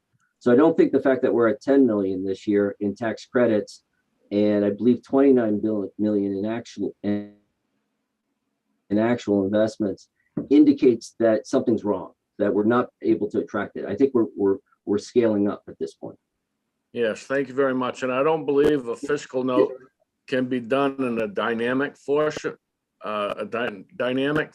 So if it's 15 million is the max, I believe the fiscal note has to be 15 million. And I could be corrected. Representative Bickford, I'm sure you're correct on that. I don't want to speak beyond my knowledge base. Great. Additional questions from members of the committee? Seeing none, thank you for being with us, Senator Curry. We'll now take testimony from those speaking in support of the bill. And we'll start with those signed up here. We have Maura Pillsbury, followed by Tim Agnew. Welcome, Ms. Pillsbury. Thank you so much. Good morning, Senator Chipman, Representative Terry, and members of the Committee on Taxation. My name is Maura Pillsbury, and I am an analyst at the Maine Center for Economic Policy. I submit this testimony in support of LD 1941, an act to clarify and update the Maine Seed Capital Tax Credit Program. The Seed Capital Tax Credit Program is administered by the Finance Authority of Maine and gives investors, including individuals and private venture capital funds, a tax credit of 40% of their investment in a qualified business. The law, as you've discussed, places a cap on how much businesses and investors can receive in benefits through this program. MESUP is in favor of several provisions of this bill, which we believe will strengthen the seed capital program, and we thank Senator Curry for putting it forward. My testimony highlights a few of these, which we believe are the most important. These include reducing the investment credit percentage from 40 to 30 or 20%, which would allow more investors to participate in the program. And as Senator Curry mentioned, bring Maine more in line with other states, which have percentages between 20 and 30% in their angel investor programs. It would also remove the eligibility of visual media production companies as a qualified business. Visual media production companies already have a dedicated tax credit program that costs the state an estimated $7 million per year. The bill would also change the definition of eligible business for the tourism and hospitality industries. Currently, FAME allows these businesses to qualify for the program under a provision in the law that they provide a product or service that is sold or rendered predominantly outside of the state because they serve tourists. We do not believe this meets the intent of the law, and so we would also support adding other industries to this definition, such as retail. And in addition, we support setting a stricter guideline for owner investing, requiring investors to own less than 25% of the business in order to receive the credit. Currently, this is 50%. This would limit the likelihood of attracting investment that otherwise would have been made without the program. In addition, we propose the committee consider adding provisions to the bill that would help advance equity. The legislature should consider tying investments to areas of underinvestment that have high poverty or unemployment rates, which could be by proxy help focus benefits in areas with larger communities of color who experience higher rates of poverty and unemployment. A higher rate of credit in these communities or an application process that allows investments in these communities' early acceptance into the program would make the program more equitable. Thank you for the opportunity to testify in this bill, and I would be happy to answer any questions. Excellent. Question from Representative Bickford. Thank you, Mr. Chair. Good morning, Ms. Pillsbury. My question is, looking at other states, and you said many of them are 20 to 30%, and I saw some were 40 to 50%. How do these changes with hospitality and maybe retail or other venues, how do those restrictions match with other states or by geography within the states? How do we match up to other states? Have you done that specific analyzing to know if it puts us at a competitive disadvantage or if it puts us at a competitive advantage? Thank you for the question, Representative Bickford. That's a good question, and it's something I'd be happy to look into for you. I know some states have much narrower programs that focus only on, high-tech sectors or sectors that promote innovation, which is much different than our seed capital program, but that's something I'd be happy to look into for you. Could you bring that to the work session for us, please? Absolutely. Thank you. If that's okay, Mr. Chair. That'd be great. Additional questions from members of the committee? Seeing none, thank you for being with us, Ms. Pillsbury. We'll now hear from Tim Agnew, and following Tim, we'll hear testimony in opposition from Linda Caprera. Welcome, Tim.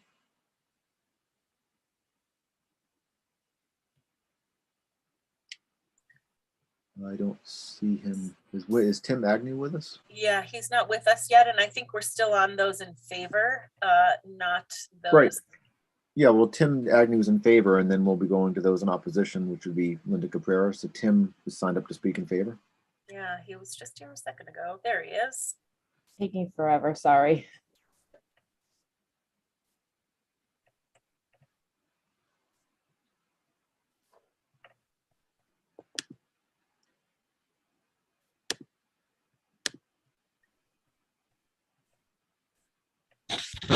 Welcome, Mr. Agnew. There. Sorry for the delay in getting in. Senator Chipman, Representative Terry, members of the Taxation Committee. My name is Tim Agnew of Portland, and I am in support of the intent in some parts of LD 1941 and in opposition to others.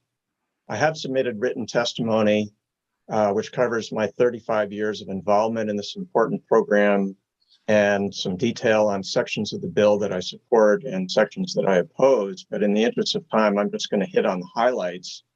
In particular, I wanted to express my support for sections 3 and 8, which return the maximum amount of investment eligible for the credit per company to $5 million a year and increase the lifetime limit per company to $6 million.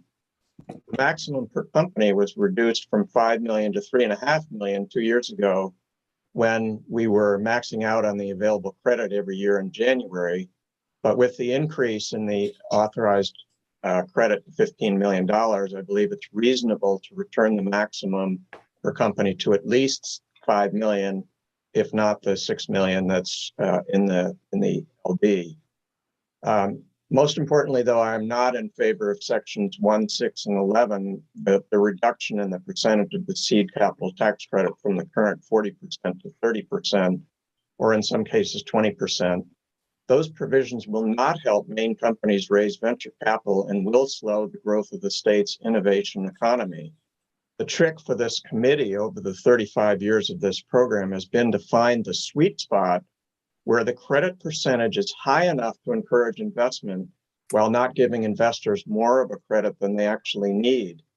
Based on years of conversations with both investors and entrepreneurs, I believe this committee arrived at that sweet spot when the credit percentage was reduced from 50% to 40% just 2 years ago. In the interest of stability of the program and the companies that it's designed to benefit, I would ask that the 40% credit be continued. Thank you for your time, and I'd be happy to answer any questions. Any questions for Mr. Agnew? Go ahead, Representative Sachs. Thank you so much, Mr. Chair. Mr. Agnew, one of the concerns in the OPEGA report was there was no identified metrics to prove that there actually was a return on investment, no matter what the credit size was. I mean, there's a myriad of issues. Do you have any data or anything to support your assertion that we would be not as competitive, given that most other states are around the threshold proposed by Senator Curry? Well, I don't think that we know that the program in other states has been as successful as the program in Maine.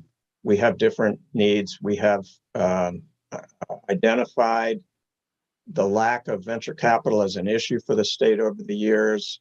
In recent years, the program has started to move us up the list of other states in terms of investment of venture capital in the state.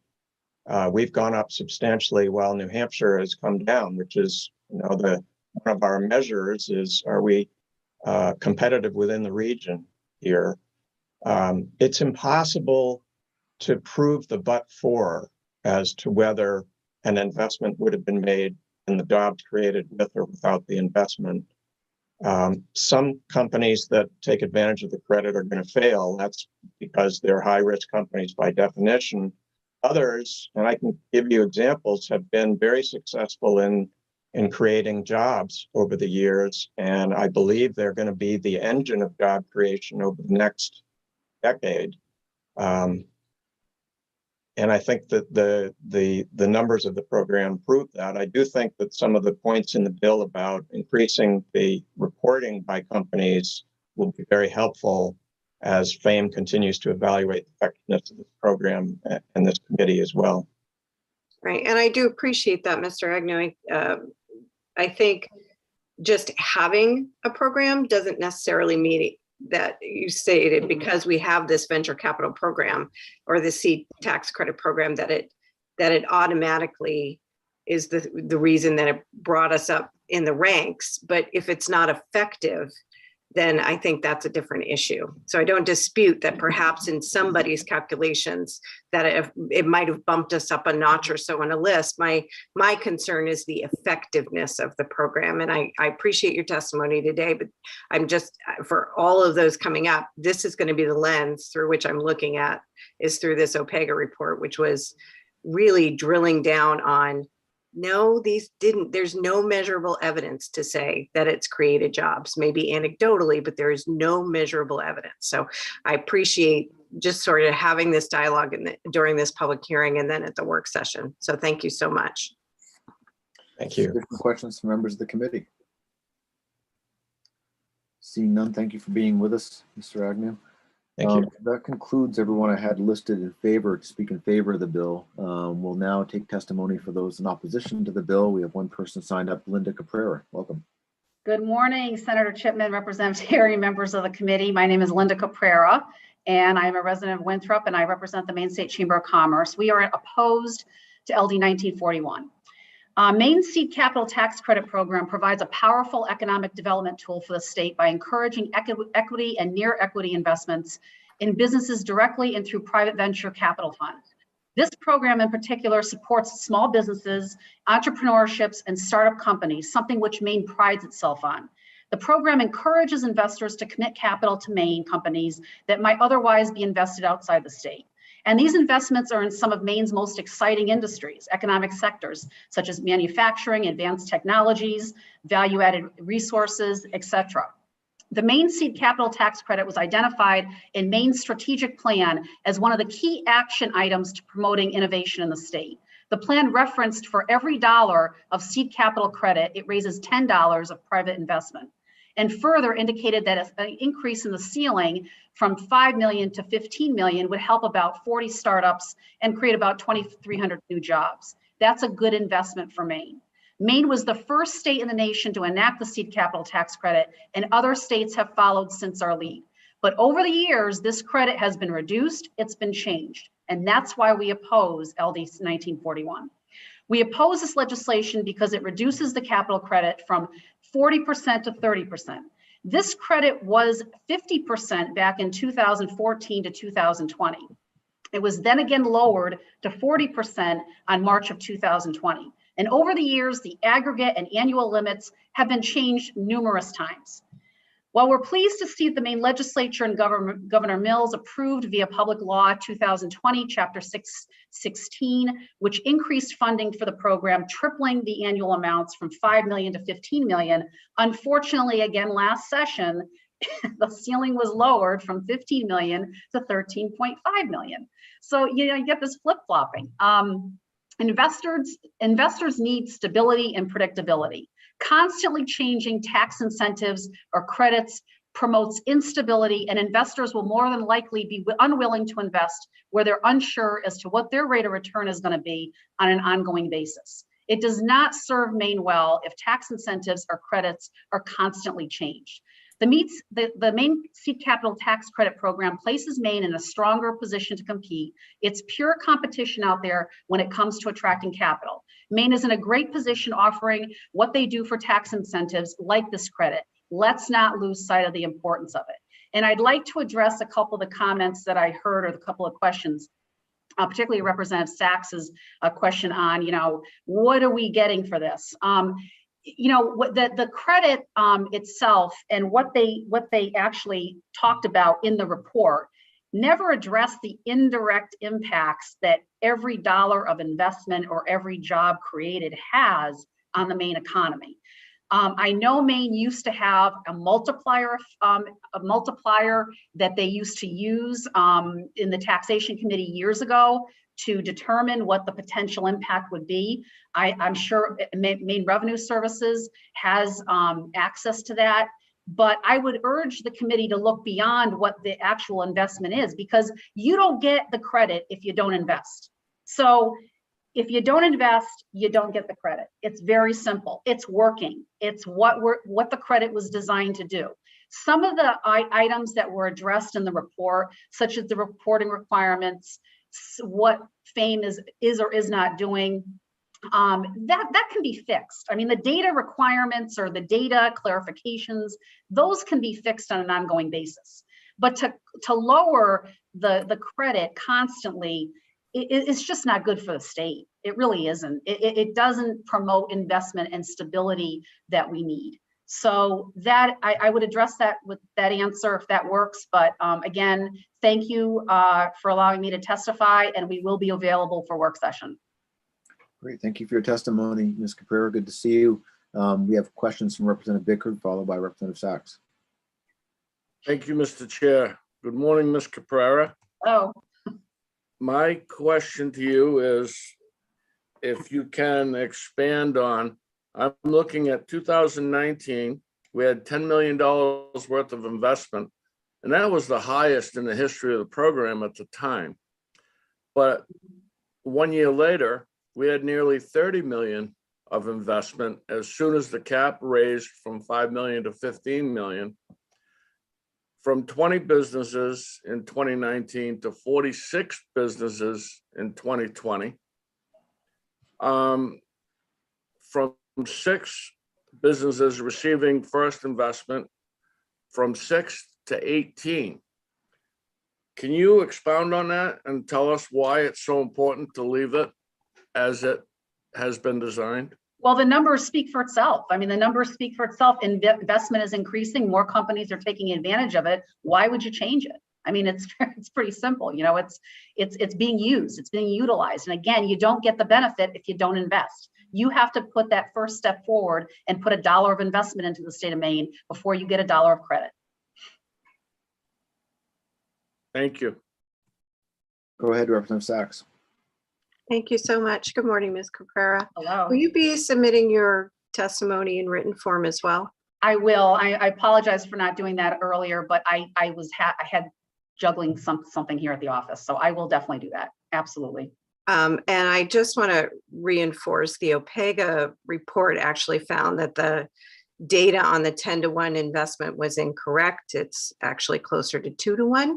So if we can make sure that everybody reviews that OPEGA report. Also, Julie, for the work session, I just need to clarify, I don't believe we changed the cap from 15 to 13.5, having been involved in those as we all were for so long. So Ms. Caprera, is there a reference for that? Because I don't believe we did. I got the reference for the caps from FAME, directly from FAME, in terms of like what they did and what they didn't do. And the 10-to-1 was directly referenced in Maine's strategic plan. So that's where I got that figure from. Right. I think if you read the OPEGA report, that right. Okay. Yep. To that, as well as there's quite a bit of information there. You referenced that it's in the strategic plan, but there's not a lot of alignment actually between our current program and the Maine strategic plan. So again, I encourage you to read the report. Look forward to your written testimony and the work session. Absolutely. Any further questions from members of the committee? Seeing none, thank you for your testimony, Ms. Caprera.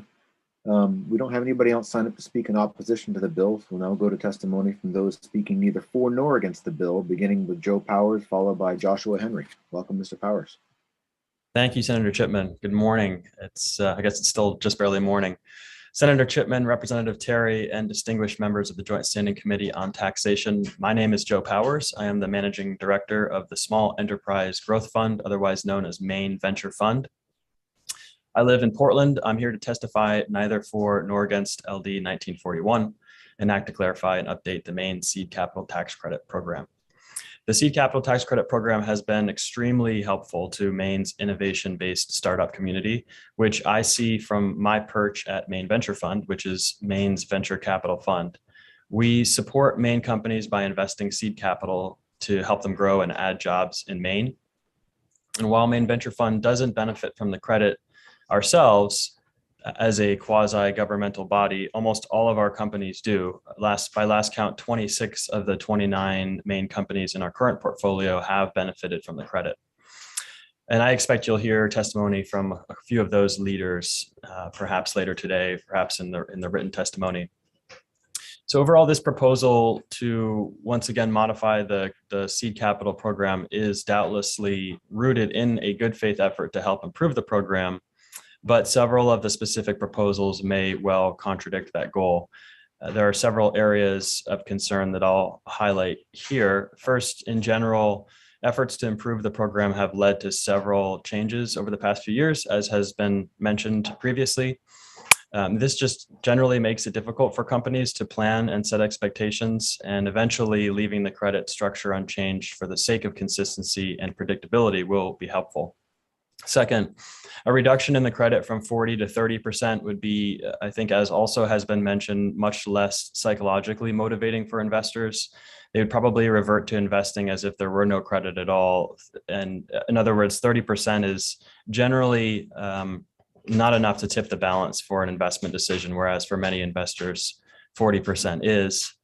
Number 3, creating a new scoring mechanism for FAME to administer with multiple classes of credit limits seems logistically challenging and likely will make it more difficult for companies to raise capital. The market, rather than FAME, is probably best positioned to decide which companies merit investment.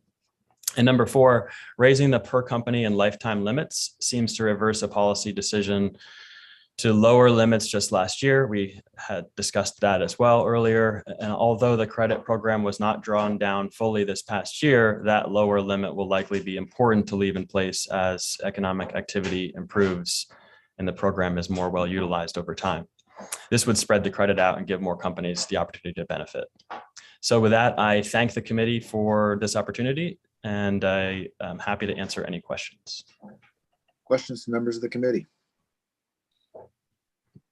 Go ahead, Representative Terry. Thank you very much, Mr. Chair, and thank you, Mr. Powers, for being here. I wonder, I know this is very anecdotal, but I wonder if you have any experience with any of your customers, I guess, who have had troubles with reporting to FAME or, yeah, I guess just to FAME about this credit. I have not seen that. Our customers being our portfolio companies, the companies that we're investing in. So I don't know if the lack of information is between the company and FAME or between sort of FAME and what they're reporting and what came through the OPEGA reports. I don't have visibility into that. Okay, great. Thank you very much. Additional questions from members of the committee? Seeing none, thank you for being with us, Mr. Powers. Appreciate your testimony. We'll now hear from Joshua Henry, followed by Phoenix McLaughlin. Welcome, Mr. Henry. Thank you. Senator Chipman, Representative Terry, and members of the Committee on Taxation. My name is Joshua Henry. I'm a resident of Belfast and president of Go Lab, a building products manufacturing company based in Madison, Maine. I'm happy to appear before the committee this morning via Zoom to share some thoughts on the Maine Seed Tax Credit Program and how it helped the company grow to where we are today.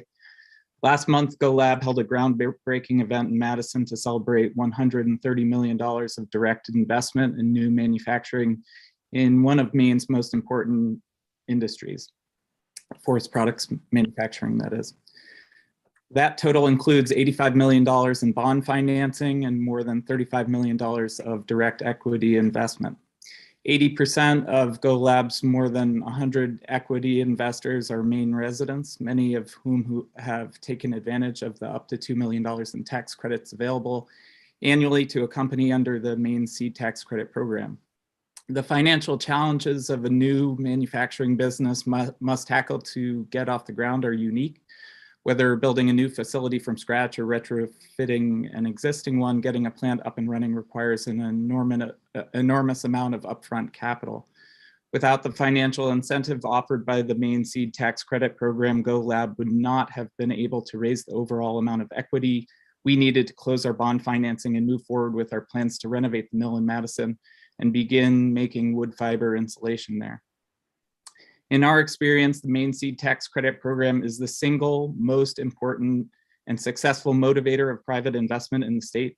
At its best, it offers a powerful encouragement to Maine residents with means and an interest in private equity investment to focus their efforts on promising companies right in their backyard. We're speaking out today neither in support nor in opposition of the legislation before you, and we truly believe it's good faith effort by lawmakers to improve a program that so many of us see great value in. That being said, we do strongly favor last year's changes to the law, which included an overall increase in funding of the program from $5 to $13.5 million for this year and $15 million for 2023 through 2026. We also believe the overall tax credit should remain at 40% of any eligible investment and support a maximum lifetime investment in any one company of $5 million. The evaluation of the Maine Seed Tax Credit Program issued last summer by the Office of Program Evaluation and Government Accountability made valuable suggestions for improving and streamlining the collection, analysis, and reporting of data from businesses that take advantage of the program. Senator Curry encouraged me to read the report. I did read the report. And my general impression is that that BAME really does need to spend more time analyzing the program. But I support what was said by Mr. Powers, that stability is really important for entrepreneurs. And so in order to aid that data collection process and to keep things stable for entrepreneurs, I would encourage you to consider really keeping the program as much as you can as is, but really changing the data collection procedures. We strongly support the efforts on data collection, but believe there's a way to do so without changing the components of the program I touched on earlier, and that have made it such a powerful tool to assist growth of new businesses. Thank you for your time. Great. Thank you, Mr. Henry. Any questions from members of the committee? Seeing none, thank you for your testimony. We'll now hear from Phoenix McLaughlin from DECD, followed by William Norbert from FAME. Welcome, Mr. McLaughlin.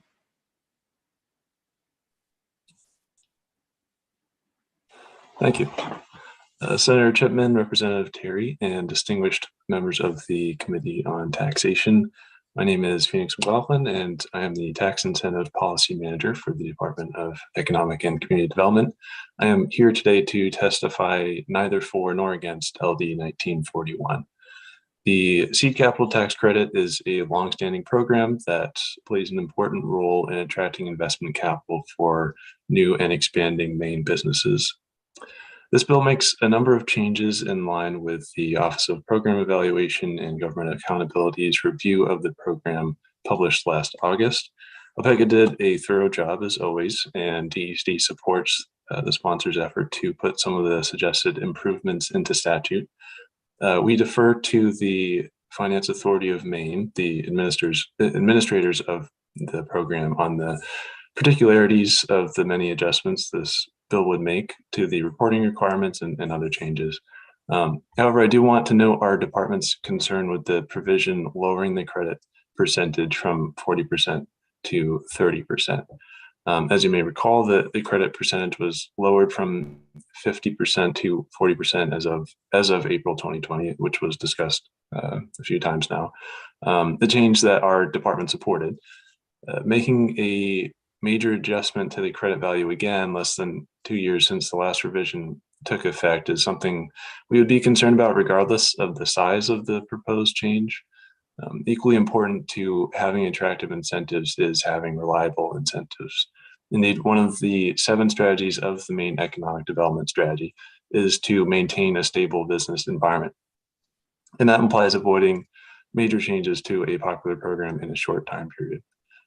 Beyond the timing concern, we also see this as the right time to be doing more to encourage investment in Maine.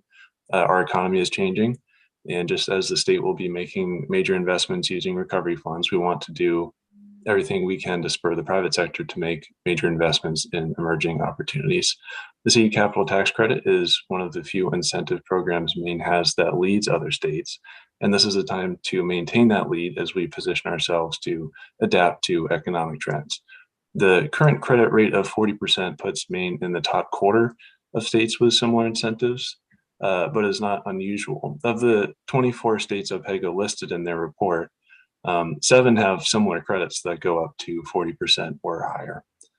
And in a similar vein, we would suggest that now is also a good time to maintain investment opportunities in the hospitality industry. After a hard 2 years, our department is interested in keeping all paths open for recovery in the hospitality industry, including investment in those new and existing businesses that will be able to grow in the coming years. So DECD welcomes the sponsor's effort to improve this important program. Maine's incentive policy should be responsive to evaluations such as OPEGA's and ensure that our programs are operating at a high standard, but do so while attracting the investment our state needs to move our economy forward. So thank you very much for your time, and I'm happy to answer any questions. Great. Thank you, Mr. McLaughlin. Any questions from members of the committee? Seeing none, thank you for being with us today. And last, we have signed up to speak neither for nor against is Bill Norbert from FAME. Thank you. Thank you very much, Senator Chipman, Representative Terry, and distinguished members of the Taxation Committee. My name is Bill Norbert. I'm the Governmental Affairs and Communications Manager at FAME. I live in Brunswick, and I'm here to speak neither for nor against LD 1941. First, we want to commend Senator Curry for his concern and interest in the program. We have enjoyed multiple conversations with him about the program and provided reactions to his draft bill. And it's clear that, like you all, he's very desirous of improving this program, and we share that desire as well. Just to remind you, FAME has administered the program since its creation by the legislature in 1987. It was the first of its kind in the nation. We have watched it change and grow over the years in many ways, and we also enjoy working closely with the businesses and investors on a day-to-day basis who have, and we've appreciated their feedback, and we have observed many success stories. As I said, many changes have been made, and this bill presents suggestions. We are neutral regarding many of them. We really think that they're policy choices for you, the legislature, to make in view of the OPEGA report, in view of your experience with the program over the years. We are happy to offer comments or experience with respect to some of these, and you can see some in my testimony. Once changes are made by this committee, by the legislature, we do think it'll be important to give the program some time to operate without further changes. That way we can get baseline data based on the changes we intend to make and that you tell us to make to the program. Then we will have a better chance of evaluating how these changes have worked, whether they're working, and evaluating the program's success. We do share concerns expressed by others that lowering the credit from 40 to 30% may weaken the incentive to invest in potentially promising company that investors view as riskier in favor of companies that are less risky and might attract investment without the credit. I won't go on about that. You've heard comments already about the 40% in the interest of time. I want to now direct my attention to section 11 of the bill, which really is FAME's biggest concern. We do list on page 3 of our testimony modest comments on other proposed changes of the bill, and I'm happy to address those if we have time today, if not at the work session. But I do want to make a correction to those modest comments. I talk about how the $15 million in overall credit authority is going to sunset. That's true, but it's going to sunset in 2026. The end of 2026, not 2025, as my testimony says. So I apologize for that error. That needs correcting. So our concerns about section 11 of the bill, it proposes that FAME begin rating program applications using standard grant procurement rules based on the strength of an applicant's business plan, the projected number and type of jobs to be created or retained, the projected increase in municipal taxes resulting from investment, the potential of the applicant for rapid growth, the potential to advance the strategic economic sector through innovation. And credits could be lowered 30% to 20% for investments that we deem to be less compelling. This proposed new rating requirement would change one of the fundamental underpinnings of the program design. The program has always been structured on the basis that the state is relying on potential investors to rate the companies that are participating and invest in those that they view to have the best chances of success. Those companies which the market deems to be most promising obtain more investment, while those that appear weaker receive less investment. And it's the investors who are risking significant amounts of their money, and they have significant investment in business experience. We believe this system is much more likely to be a more informed and effective way of determining which companies should receive more assistance than FAME sort of sorting through at the early stages of an application and trying to project based on projections, which often do change in our experience, and assess which applications are more worthy. So we'd be uncomfortable in that role, and we do hope you suggest changing that part of the bill.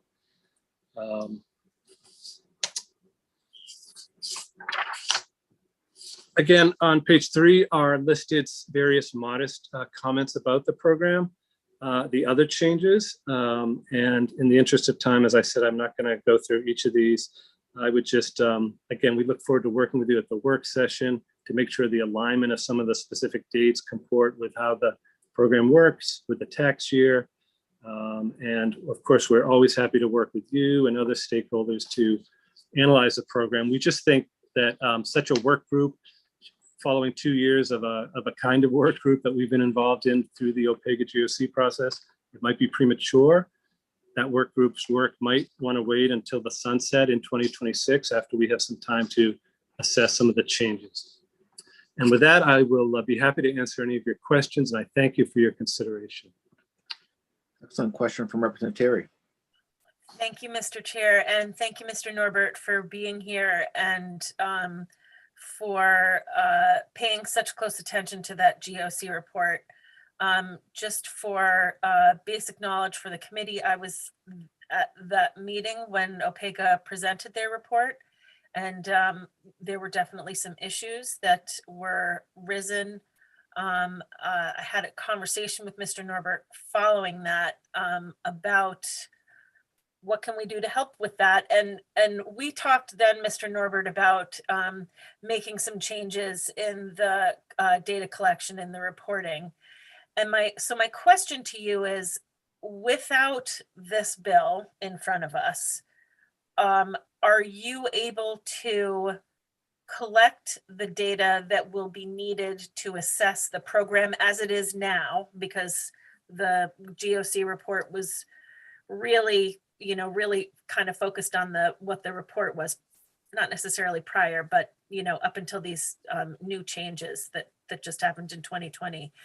Do you need this bill in order to collect the data that we'll need in our next, for our next report when it does come up, whenever it's next on the list? Well, no, we have already started, based on OPEGA's report, collecting more and better data from our business partners. We've revised the annual reports that we send out. We've put them on notice that we are now going to be collecting a lot more information based on the OPEGA report. However, we do think and welcome this bill or a bill that you report out on your own as a vehicle for, crystallizing in statute exactly which pieces or data you want collected. You did change the reports a couple of years ago, and now OPEGA is recommending further changes. So we think it would be a good idea to get that into statute as well. So that's part of an ongoing conversation we're happy to have with you. Okay, great. Thank you very much. We have a question from Representative Sachs.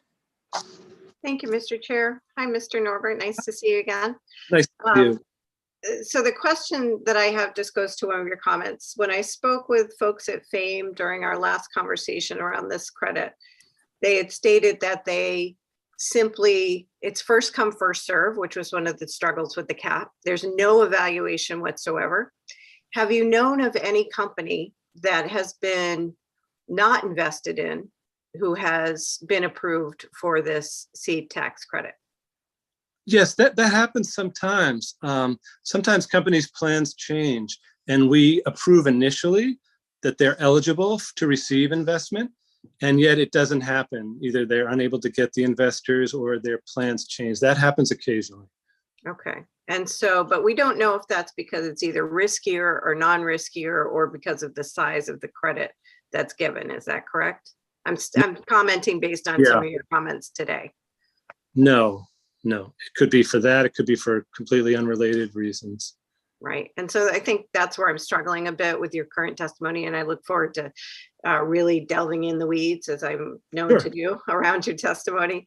But this assertion around the riskier, I'm really trying to figure out, as our colleague, Mr. Bickford, Representative Bickford was talking about, is does this truly diminish our competitiveness? Because there's a lot of but for here without a lot of evidence. So I'm really interested in looking at that a little bit more. It is a challenge, I freely admit. And we talked a lot about that, as you know, with the GOC. And one thing, if I may point out in answer, Representative Sachs, to your earlier query, it is true that the legislature changed the overall limit to 13.5 million, but just for 2 years, for 20 calendar years, 21 and 22. That was done, Public Law 29 Public Law 2021, Chapter 412, Section 4.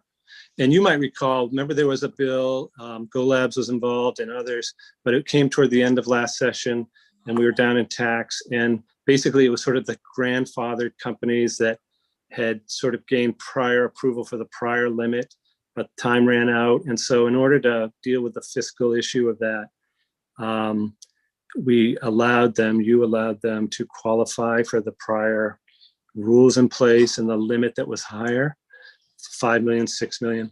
And you will see that's 13.5 million just for these 2 years. Right. And that's why I questioned that assertion, because we didn't actually change the program. We were extending ourselves to try, because we had been myriad of testimony around how this particular company would fail if we didn't change this for them. And so for consistency's sake, I wanted the public to be clear that we did not change the caps on this program at all. And I understand that that $85 million bond that you subsequently gave them, not sure how that tied into this at all. It doesn't. That was a separate, our conduit bond program, just another financing program. Additional questions from members of the committee? Seeing none, thank you for being with us, Mr. Norbert. It's good to see you. Good to see you. We'll be at the work session, of course. Happy to work with you. Excellent. Seeing no additional folks signed up to speak neither for nor against, we'll now close the work session on LD 1941. And that concludes all of our, the public hearing in LD 1941. That concludes all of our public hearings scheduled for today. We have one final item on our agenda, which is the Tax Expenditure Review Working Group Report presentation. I don't know if Representative Terry, you think we should take a short break before we start this, or should we just go right into this? Oh, yeah, I just realized what time it was. Not a bad idea, Senator. Julie, looks like you have something that you want to jump in on. Well, I just wanted to mention that there are two other things that you should look at today as well. One is the tax expenditure categorization materials that you have received earlier this session from the Government Oversight Committee. I know the issue has come up in various discussions you've had this year about the role of Taxation Committee in having input into the schedule by which tax expenditure reviews are conducted. And as I mentioned, the statute provides that annually the Government Oversight Committee reevaluates those and they consult the Tax Committee. And those materials have been emailed to you and are available for you to look at now. The Government Oversight Committee is meeting this Friday, the 11th, and hopes to be able to approve those at that time. So I emailed an indication to you yesterday that the chairs requested that you look at those materials before today's meeting. So if you have comments to send back to the Government Oversight Committee, that would be possible. The other thing, I'm sorry to take so long on that, but the other thing is LD 1678, which was the bill relating to the child care credit that you voted on last week. There was a provision in that bill that I meant to bring to your attention that OPEGA had concerns with, and I just wanted to bring that to your attention today to see if you want to take out one sentence from the evaluation language in there that relates to OPEGA. I could do that now before your break or after the break, either one. What do you think, Representative Terry? Should we take a break first and come back? Yeah, I think let's take a break first. I think, yeah, let's take a break. A half hour. Is a half hour okay for everybody to grab a bite to eat? Yeah. And then have a hard stop at 1:25, but yeah, I've got to leave for another committee, but I mean, if you want to take a break that long or something shorter, I'll defer to you, I guess. well, let's jump. Let's do like a little show of hands then. If we've got a 1 and 1:30 stop, that's in 40 minutes. So do we want to take 5 then and just everybody get up and stretch your legs and come back and everybody grabs a late lunch. I mean, it's a presentation, so people could It's have not lunch. necessarily a presentation, though. We need to have a little discussion about the OPEGA reports. It may just be a presentation, but we will also be listening to these, hearing about these, or having a discussion about the OPEGA reports and what we're going to send back to GOC. Yes, the tax expenditure working group can be a relatively quick conversation. And then the amendment, or not amendment, but the little piece of what Julie was just saying about the childcare expenses, we'll need to take a little bit of action on that as well. So maybe then I just answered my own question. Let's go 5.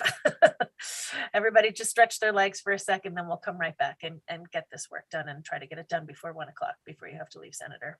All right, sounds good. So we'll come back at 12:25 then. We'll be at ease in the meantime. All right. Yep, sounds good.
So folks are starting to come back, so maybe we should get started, Representative Terry.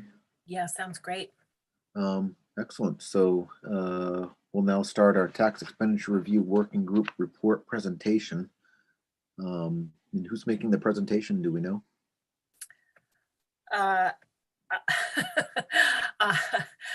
I can, yeah, I can, or Senator Libby can. Senator Libby with us. Yeah, we haven't heard from Senator Libby in a while. Why don't we hear from Senator Libby? That would be great if he's interested in Throw you doing right that. on the spot there, Nate. Sorry about that. Thank you, Senator Chipman and Representative Terry. I'm Nate Libby. I proudly represent all of the people of Lewiston in the Maine Senate. I really appreciate the opportunity to speak right before the committee goes to lunch.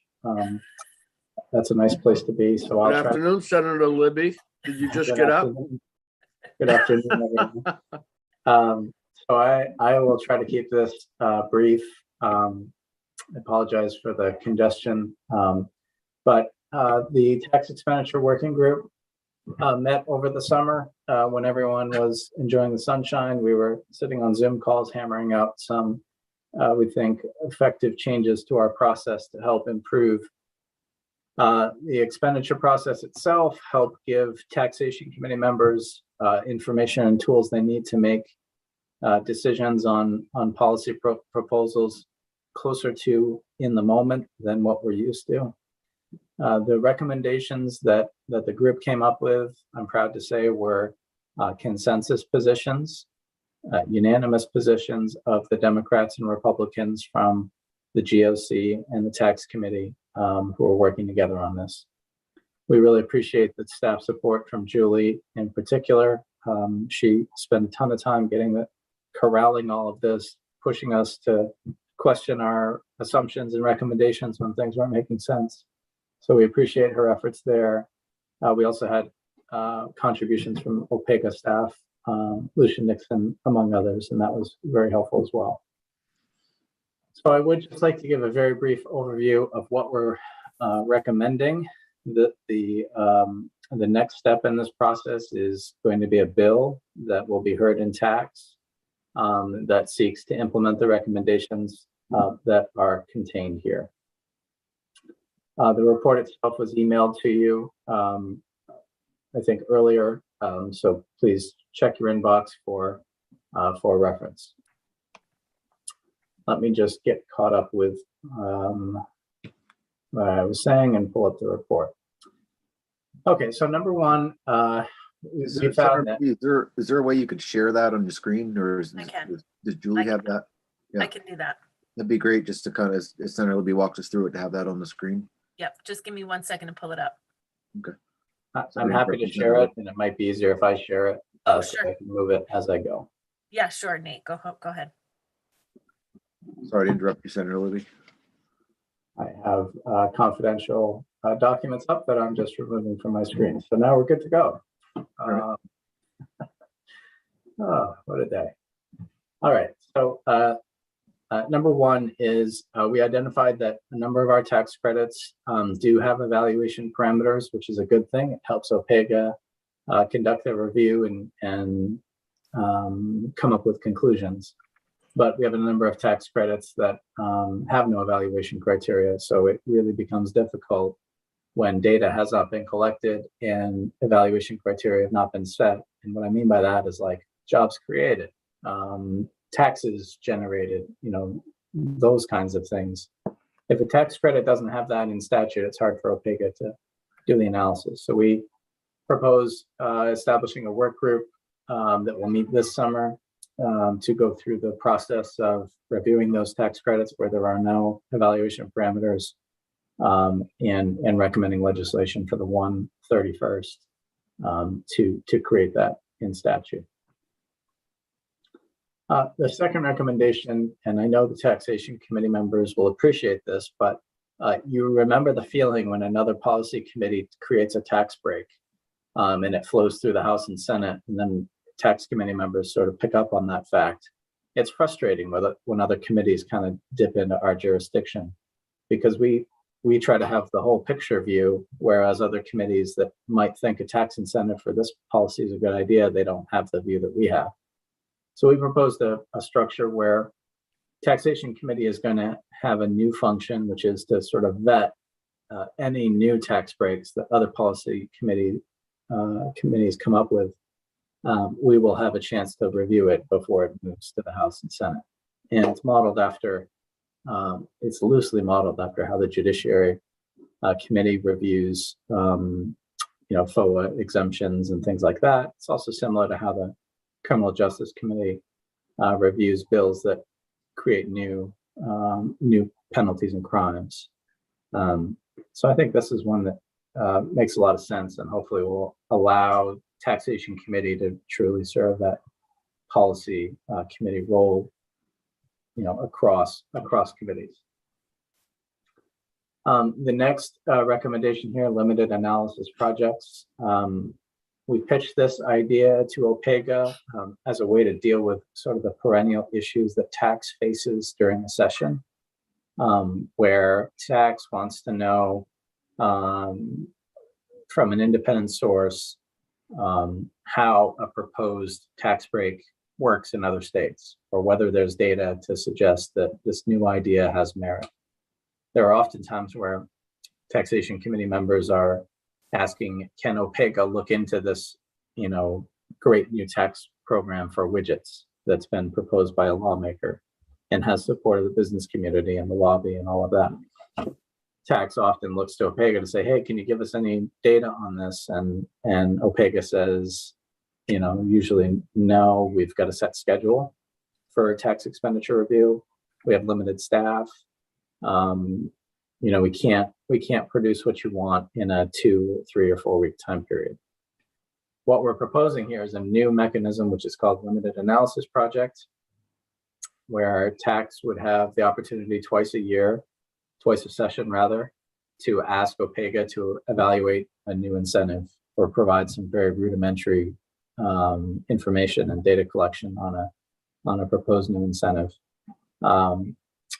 This would be something where tax makes the request, GOC then, who is charged with overseeing and directing the work of OPEGA, GOC would, render a decision whether to approve a limited scope project or not.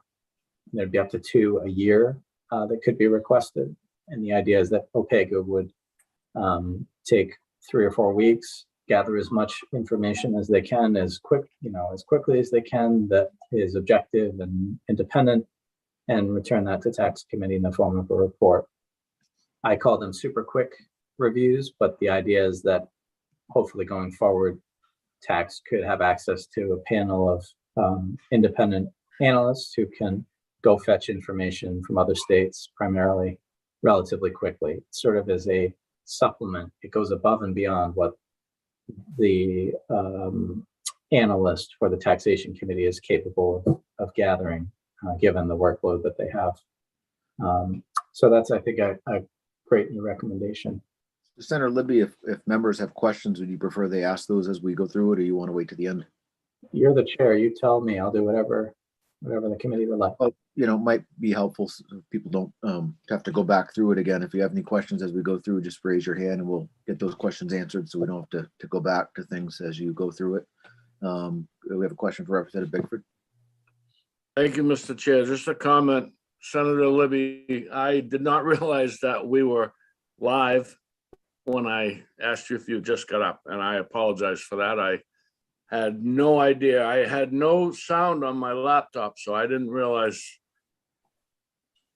it was there. I apologize. I wish you hadn't said anything, Representative. I did not hear that comment. Now I've heard it. Dude, I thought everybody heard it, so. I'll We're still trying to figure out how to be how to be the best user of Zillow, of Zoom rather. Yeah, I'm not very good at it. I apologize. All right. So we'll continue on if there's no further questions at this point. Okay. All right, so when we initially created the tax expenditure review process in 2015 or so, we figured it might take 6 years to go through all of the tax credits that we were interested in doing a full evaluation for.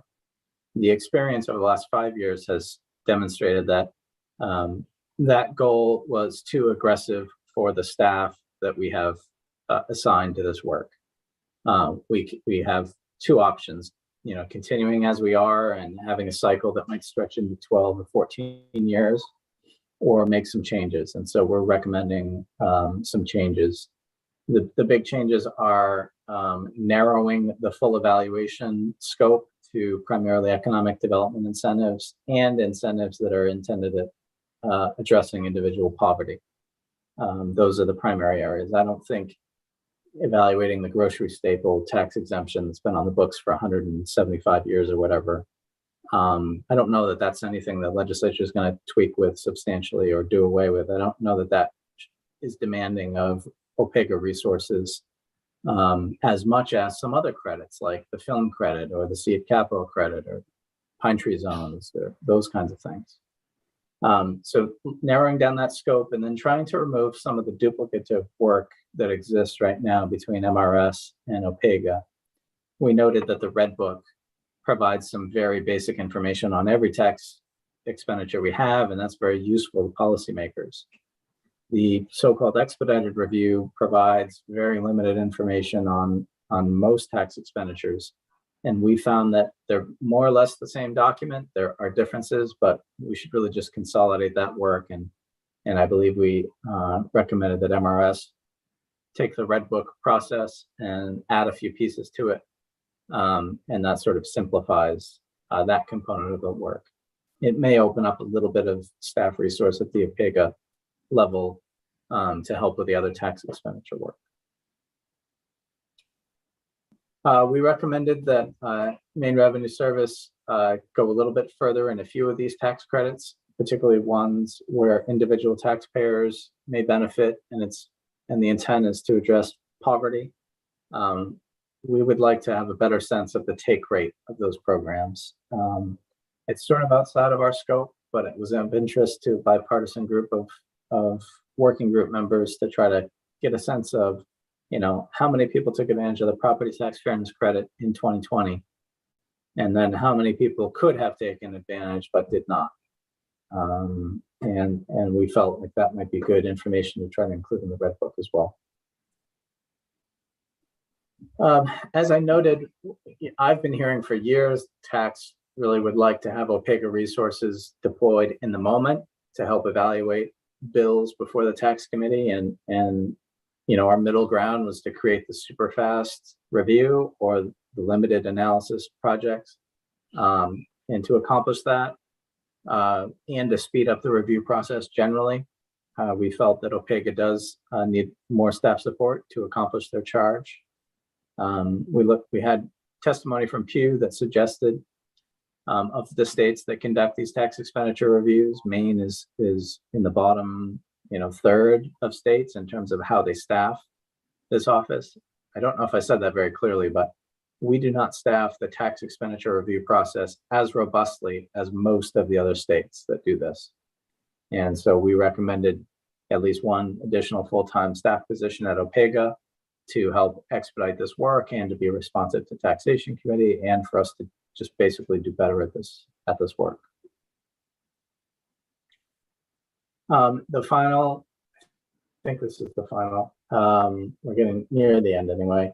DECB is doing a global tax evaluation process. And the IDEA committee, I think, was involved in approving the appropriation and maybe advising on the scope of that evaluation.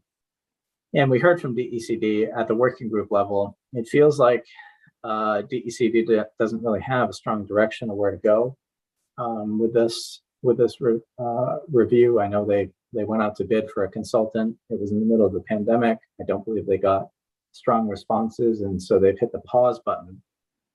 Our working group feels like the pause is a great opportunity to look at how the DECD tax evaluation process sort of dovetails or conflicts with what we've been doing at OPEGA. And one idea the group came up with is, rather than try to do a big global review of every tax expenditure that's a business incentive, and pay a consultant to do that work, and to try to do that in a very short period of time, it almost feels like you're setting someone up for failure, given how long it takes to do high quality, detailed review at the OPEGA level. So we suggested, rather than maybe do duplicative work, that DECD consider maybe evaluating how the different tax incentives for business interact with each other and interlock, and where companies may be getting double or triple benefit, or where maybe there are industries that are not taking advantage of doubling up on credits when they're eligible. That's sort of two sides of the coin. The OPEGA process looks at individual tax incentives and does not look at how they may interact with one another, how they may overlap or double up or that sort of thing. And we thought maybe that would be a good place for DECD to focus. And then this section covers some areas where we think the membership of the GOC, the Taxation Committee, and the IDEA Committee maybe could be tweaked a little bit. I have served this informal role over the last year and a half of being like a liaison between tax and GOC, because I serve on both. I've had Republican members ask me questions and Democratic members ask me questions, and I try to play that role as honestly and as straight as I can, but it's an awkward position sometimes too. And one of the recommendations of the group is that we have one member from the majority party and one member from the minority party who serve on tax and are also appointed to GOC. And that way you've got two members from our committee here who are involved in the GOC process of tax review. And that by having bipartisan representation, maybe the information flow will be more efficient. Tax will have a better sense of what's in the hopper. There'll be a vehicle to exchange information on implementing recommendations from OPEGA reports and that sort of thing. Mm-hmm. And then expanding that just a little bit more, we know that the IDEA Committee is involved in overseeing certain tax expenditures, and I think Pine Tree Zones is one. The seed capital, I think that may be a component there too. I'm not 100% sure, but there's some overlap there, and we thought let's have an IDEA Committee member also serve on GOC to create a linkage and a communication flow in that regard. So those are the high points, and I probably missed a couple things. Representative Terry served as co-chair. There are a couple of members here who served on that working group. Senator Pouliot, I see him on the screen. I guess I'll close by saying, this was probably one of the most exciting working group projects. It was riveting. I'm teasing a little bit here. This was wonky stuff. We were deep in the middle of process between bureaucracy and policy making, and it was dry at times, but several of us really passionate about this work. We think Maine is a leader in tax evaluation in a nonpartisan fashion. We think we've come up with some recommendations to help improve the process, both for tax, for GOC, for the staff, for the public. We want this work to continue. We want it to be robust and useful to policymakers. And so these recommendations are intended to help get us there. I see Lucia's on now, and we've got Julie. They were staff to the working group. They could answer any questions that members may have. And then, of course, we've got some members here. So thank you for the opportunity to present. Great. Thank you, Senator Libby, for that presentation. Any questions from members of the committee for Senator Libby or Ms. Nixon or for Julie? Yep. I don't see any. Representative Terry, go ahead. So I'll just add a little tiny bit to what Senator Libby was saying, that the bulk of our work in 7 minutes is pretty incredible, considering how much work it actually was. It was a lot. It was a lot. We've sort of between the chairs and Julie and Lucia, we've kind of come up with some legislation that will put into a public hearing within the next couple of weeks. A fair not a fair amount of it, but some of it though were just recommendations that we will want to pass along probably at one point, and we can do that during our public hearing to the IDEA committee, you know, to hopefully help with their work as well. But you know, the conversation that we had just a few minutes ago about the seed capital credit changes are like just the reason that we're hoping that this group will that the work from this group will be able to make things go by so much quicker. So we're not seeing so much changeover in some of our credits on a yearly basis. Hopefully, we're keeping our fingers crossed. Go ahead, Julie. Oh, Senator Libby was very complimentary in describing my role in staffing the working group, but I feel obligated to point out that I was not in charge of staffing the working group. I was one staff member, also accompanied by staff members from OPEGA, the director, but also several other people, analysts who work in OPEGA.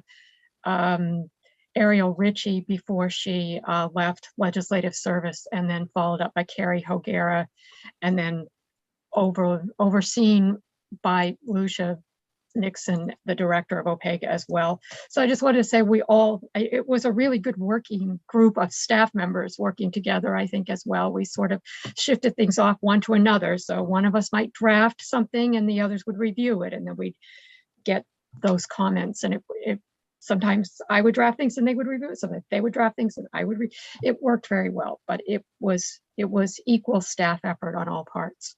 I just felt an obligation to say that. And an amazing job by everybody on the staff, like truly, truly amazing. We appreciate it very much. Any additional comments, questions? Do you have anything else you want to add, Ms. Nixon, since you're with us? Other than what Senator Libby presented, or you're all set? No, I think the working group chairs have presented it well, and look forward to supporting your work as you proceed further. Great. And Representative Matlock has a question. Thank you, sir. Ms. Nixon may have answered that, but when this was a consensus of the working group, did that also take into consideration OPEGA and their needs and be able to address their concerns about staffing, the alacrity with which you can turn around a report and so forth. So it was complementary between the working group and OPEGA. I'll just speak for the group and say yes.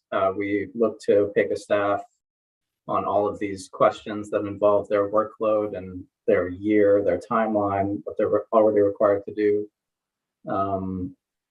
And half of the working group was made up of GOC members who I think care about those kinds of things. And I think the staff at OPEGA are satisfied with the work product, and I don't think there was any conflict that I'm aware of. Great. Go ahead, Julie, you've got your hand up. I just realized I'm not sure that we introduced the nature of the working group. The working group was actually established by joint order sponsored by Senator Libby last session. It was made up of 4 members of the Taxation Committee, Representative Terry, Representative Kryzak, Senators Libby and Pouliot were the Taxation Committee members, plus 4 members from the Government Oversight Committee, Senators Bailey, Bennett, and Representative Stover and Salwin Millet were the members. So it was equal members from each committee were the members of the working group, which pursuant to the joint order were tasked with looking at the tax expenditure review process and reporting back to the 2 committees with regard to recommendations for improvement to the process. So that's how we got to where we are right now.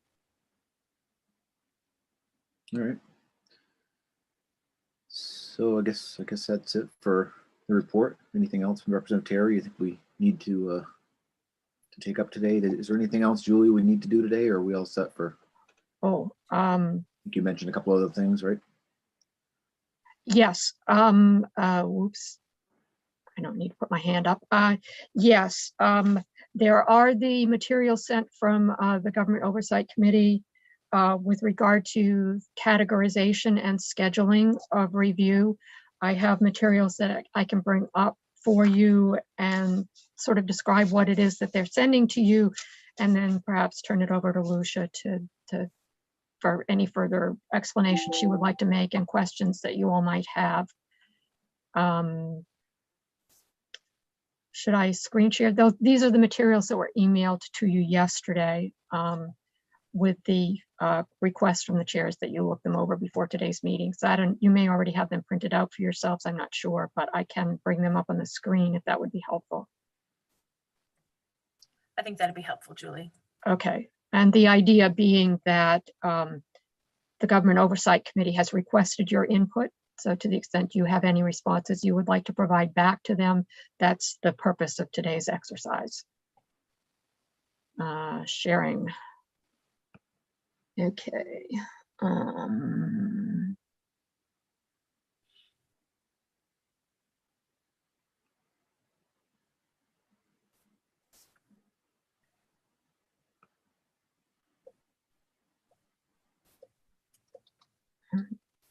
Well,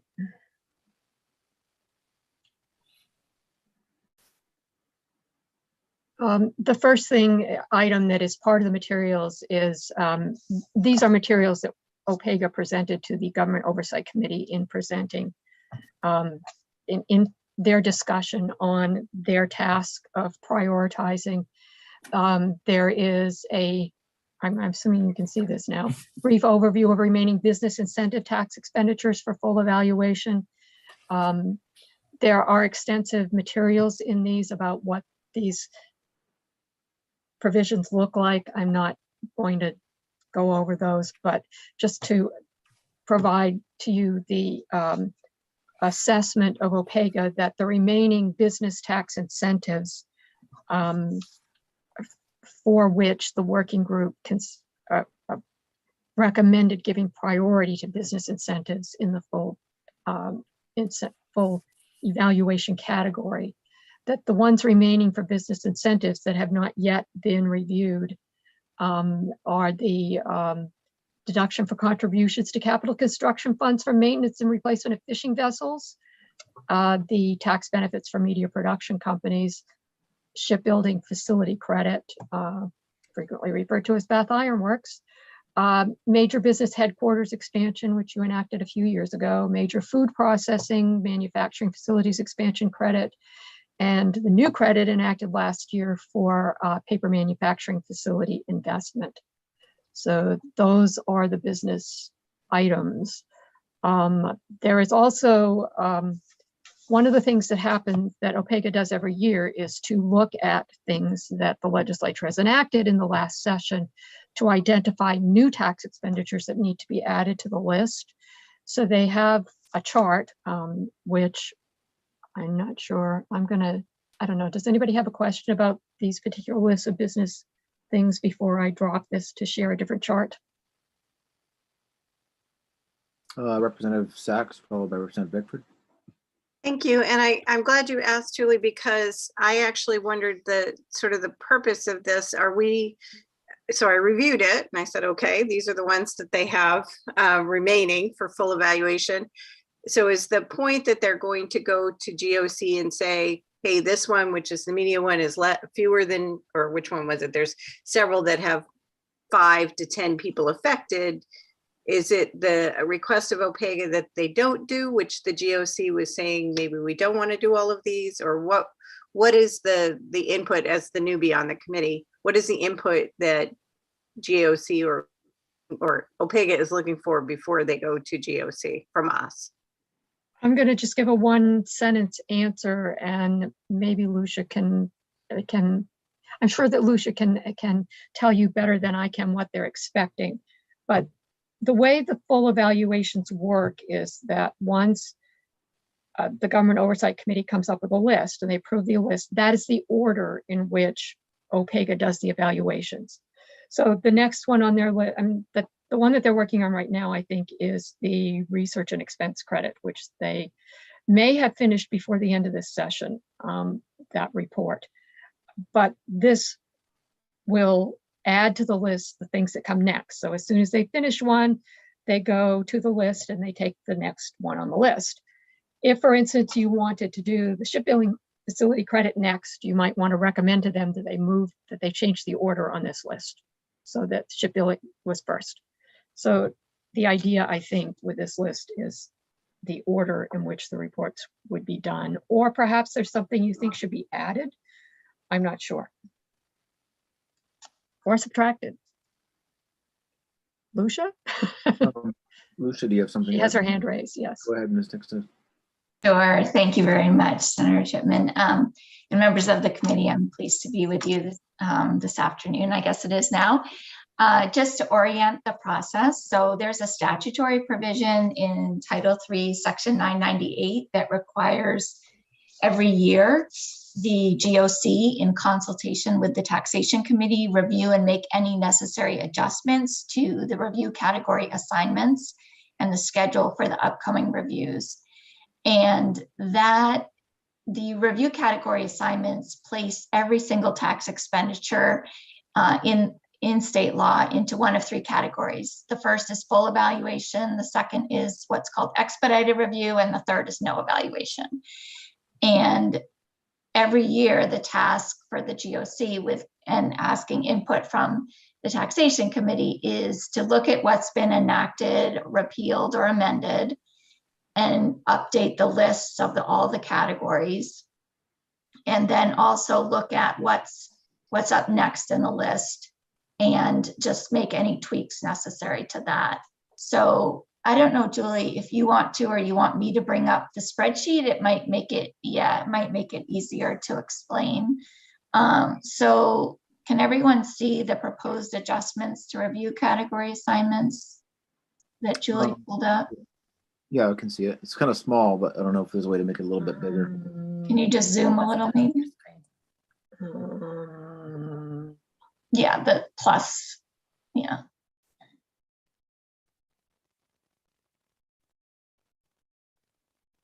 No, don't do that. Just go up to the plus. There you go. That's good. Yeah. Okay, great. That good? Yeah, that's good. Okay. So the task right now is the GOC has reviewed this updated list and they're seeking input from tax before the GOC votes to approve.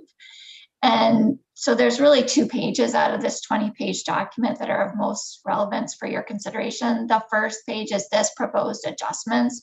And this is what Julie referenced, where OPEGA goes through and sees what legislation was enacted in the past year or repealed and updates the category assignments. So you'll see here, there's one addition to what's in the bucket of full evaluation, and that is the new credit for income tax credit for paper manufacturing facility investment. And then there was a tax expenditure in the expedited review categories that was repealed. So the proposal there is simply then to take it off the list since it is no longer in existence. And then there were several tax expenditures that were enacted that would fall into the bucket of no evaluation. They don't rise to the level of impact or numbers and size to go into one of the upper categories. So OPEGA presented these to the GOC as the updates based on legislative action taken last session. And then when you're ready, Julie and I could show you the next page, which is the proposed schedule. In the pages that follow, for anyone who wants to look at it, has the proposed list of all the remaining ones for evaluation, but we just tried to focus on the next chunk for ease of simplicity. And so the next 6 that are up would be these following 6 here. And this table shows you, beyond what was in the list in the other document, it also shows you the revenue estimates when it was enacted and if there's a sunset coming up. And so the proposed order, as you'll see, puts first the ones where there's actually activity in the credit going on now. Under 4, 5, and 6, you'll see there's no projected activity until at least 2023. So the other the top three are ones that are actually active at this point, have been in effect long enough, the first two for a significant amount of time. And so that's just to orient you, and the GOC, that's their recommendation to tax, that this is the order that we follow. We got questions from Representative Bickford, followed by Representative Terry.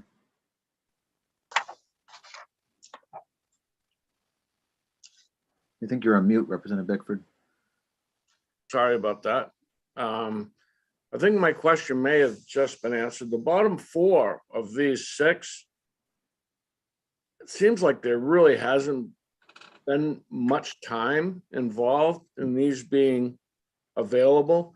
And I would question why OPEGA would do a deep dive into some of these programs that are extremely new. I mean, the oldest one is just 4 years old.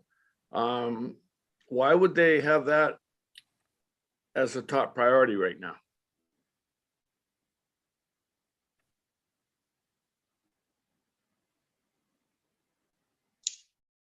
Would you like me to take a stab at that, Senator Chipman? Yeah, go ahead. Yeah. Sure. So the structure that has been in place, not just since the working group, but for a number of years, has been to have all business incentive tax credits up for evaluation before other types of tax expenditures. And these are the remaining 6. And I think the idea was that these 3 among those remaining 6, these 3, we did recognize that they do not have sufficient activity yet.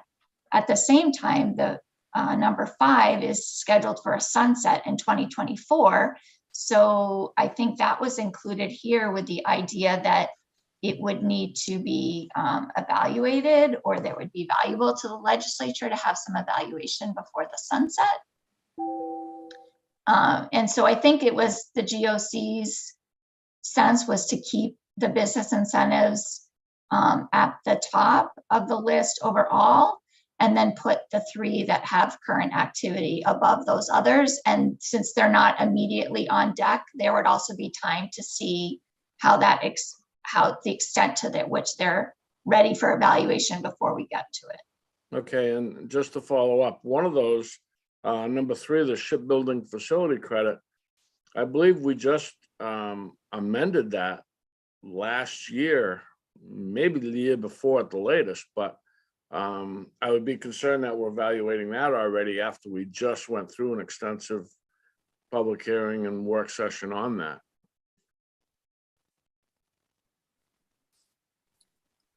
Who's the question for, Representative Bickford? Either Julie or Ms. Nixon.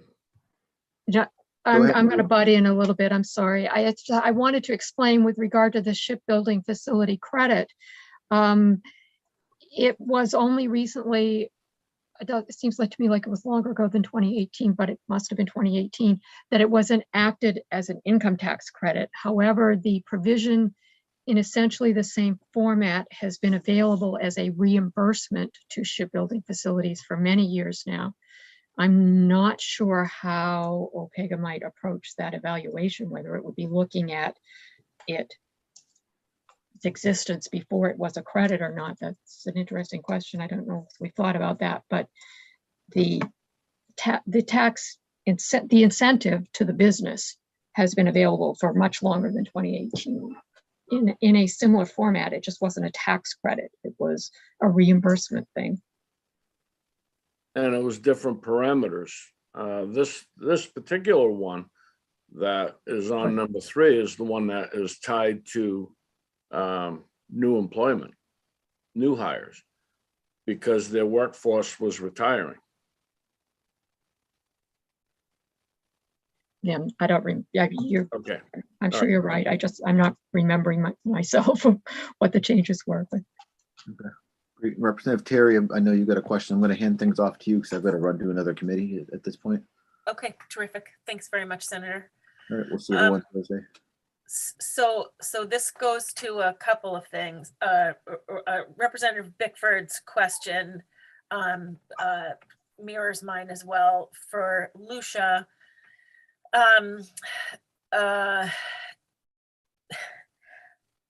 What is the challenge that you will face going from what was previous in this, we'll just say that the shipbuilders, we'll go with the shipbuilders credit, for instance.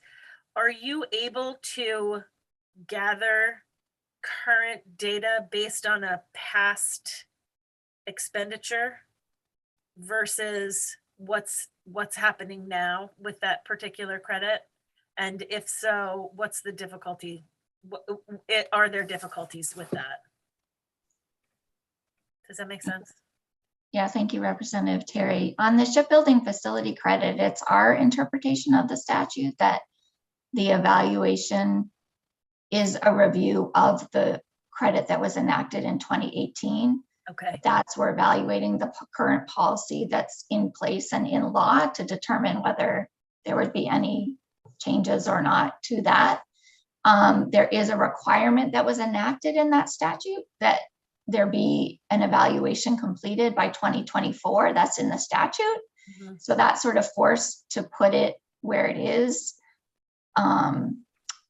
In last year's list that was approved by both committees, it was actually up next after what we're currently doing now. But in reviewing it this year, OPEGA and the GOC determined that it would probably, the GOC recommended putting the fishing vessels in the media production before it to give it another year rather than do it immediately next where it had been, and also be mindful of the 2024 requirement in statute that a review be completed by then. Okay, gotcha. So then to follow up with that, the media production, tax benefits for media production companies, I'm sure you're aware that we're in discussion and haven't settled on, the work session for that is coming up. Will that change the way that you evaluate that program? Like, let's just say it passes as is, who knows what's in the amendment right this minute, and it goes into law in September. Will you be evaluating that on what happened in September, or the changes that happened in September, or what the previous credit was, or what the data collection would be for the previous credit? Thank you. I think that's a great question. So if it's a moving target, yeah.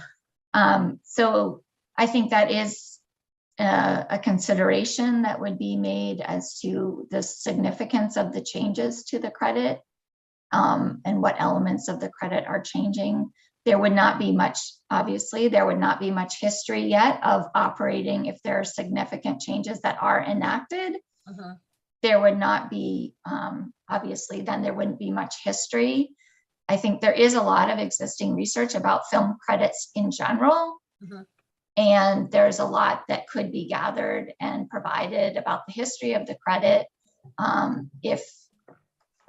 That said, if there are significant changes to the policy direction for the credit, that's not something that we could evaluate immediately. No. So, and then the last question that I have is the timing of things specifically. So the proposed order 1 through 6, I would assume that as soon as the R&D credit research is finished, then you would go into credit number 1, then 2, then 3, then 4, and so on. Over the course of time, what do you anticipate those 6 credits taking time-wise for you? 1 year, 5 years, etc. I think that's a really tricky thing to estimate at the time. It usually takes OPEGA to do some preliminary research to understand first what data is available, what the existing research is, to see what resources we have in the office. This in the past year, we were able to do the historic rehabilitation tax credit and the research and development tax credit in a sort of somewhat more limited way than OPEGA has traditionally done the reviews to try to move them along faster. So again, I think you know, this past year, there was 2 done over the course of 12 months, plus another one from several previous years that was finished up. I hesitate, though, to put a guess as to how long these 6 would take until we could assess the what's available in terms of data and existing research, and in order to scope those out and develop a work plan for each one. And I would also note into what you said, we would probably typically, in what I understand is typically OPEGA might start working on 2 at a time, and to provide some flexibility, and also use resources appropriately. And so it might not just do some preliminary work maybe on the first 2 and figure out you know, which one, you know, how to proceed, not just one stop, so that we can keep things moving. Gotcha. Okay. Any other questions for Ms. Nixon or Julie? Does anybody have any issue with the list as it is correctly, or does anyone want to change the order of things? Okay. All right. I'm a little bit inclined to switch that media thing to maybe 3rd and shipbuilder up to 2nd, but only a little bit, not enough to sway the needle if nobody else is interested. All right, then I think Lucia, this would be your okay from the tax committee to go as is. So we appreciate you bringing that to us. I thank you very much. Sure, thank you very much. We'll bring it back to the GOC. They appreciate you taking it up in a timely manner before their meeting on Friday. Thank you. Julie? Always anxious to make more work for myself. Do you want me to draft a memo for you to go from tax to government oversight committee that says you've reviewed it and you have no changes to suggest? Please, that would be excellent. Okay, I will do that. Just a quick note, Senator Libby was listening this whole entire time. I'm a member of both committees, and I appreciate tax committee giving their consultation to GOC on this subject. We have fulfilled our statutory requirements, so thank you. All right, terrific. Thank you very much, Lucia. Appreciate it. Julie, last order of business. Yes. I'm bringing up to share. What you have in front of you is, it says proposed committee amendment, but you voted on it at your last work session. This is Representative Millett's bill relating to income tax credits for related to childcare. So this bill, you'll recall, has changes related to credits for both parents, for childcare providers and their staff, and for businesses that pay for childcare services for their employees. Basically, the beginning of this, I mean, what this document is showing is the bill as it's printed with all the changes in yellow. So basically, you're just changing the dates in the beginning in here because it's a carryover bill, so you need to change the dates ahead by a year. However, there is language in each of these credits. It's essentially the same evaluation language, which starts out saying beginning in this case, 2026, the credit provided under subsection 3 is subject to ongoing legislative review in accordance with Title 3, Chapter 37, which is a reference to the tax expenditure review provisions. So far, we're doing good. It's saying this credit goes on their list and will get reviewed according to whatever schedule they come up with once this gets enacted and they put the list together again next year, like you just saw for new provisions this year. However, it's followed by a sentence which is in blue on this highlight. I don't know if you can read it, but it says, the Office of Program Evaluation and Government Accountability by January 15th annually shall provide an evaluation of the credit provided under subsection 3 to the Government Oversight Committee and the Tax Committee. I won't read out the long names of those. Annual reviews is not something that OPEGA does.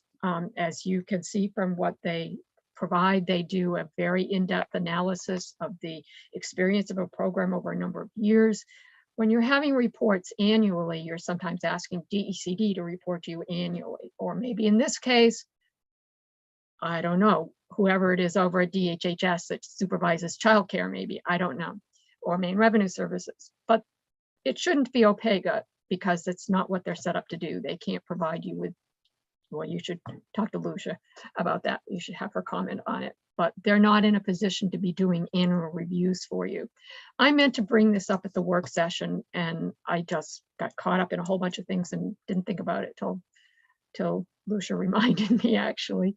But so the issue, I guess, at this point is whether you want to reconsider your amendment on this and to take out that language. There's not a need for anything else. I mean, there are some other changes that you made, again, up here in the business supported childcare provision. You did make some provisions. I don't think there's any need to go over those. But as you can see, this blue language appears in each of the 3 credits that would be enacted in this bill. So if whatever you decide to do about it, it would happen in those 3 places. Okay. So Julie, our object for today is to take that language out. If the people that voted in favor of this are comfortable with that, or we can let the amendment go as is and make a floor amendment when it comes up for a vote, whenever it comes up for a vote. I don't know if it'll be on Thursday or if it'll be the following week. It won't be ready on Thursday. Won't be ready on Thursday. No, Okay. it would be next week probably, or the week after. So is there anybody on the prevailing side of this vote who would like to make a motion? Representative Sachs. Yeah, I can read the prevailing sides were Chipman, Terry, Collings, Gramlich, Libby, Matlack, Perry, and Sachs were on the ought to pass report. The minority was ought not to pass. Great. Representative Sachs. I move that we remove the language in each section that is highlighted in blue. I second that. Excellent. So there's been a motion to remove the annual reporting requirement from the amendment by Representative Sachs, seconded by Representative Matlack. Is there any committee discussion on that? And that extends to each section where it is such noted. Terrific. All right, all those in favor?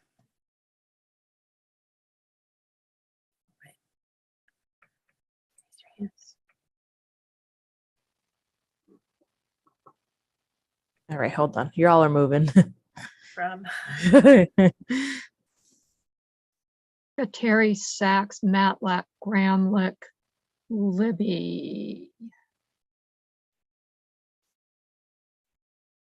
Great. And all those Yep. opposed?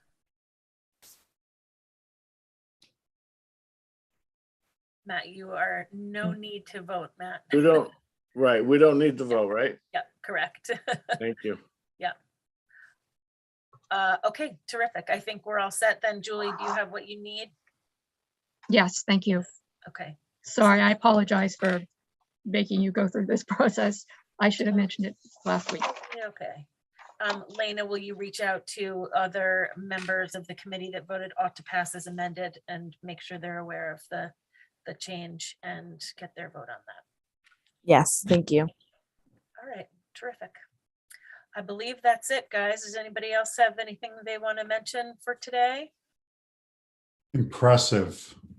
T-minus 4 minutes remaining. So good. Matt, we do what we can to make sure your schedule is accommodated. You are a wonderful committee chair. Thank you. All right, everyone, have a great afternoon. We'll see you all in person on Thursday, right? Great. Good afternoon.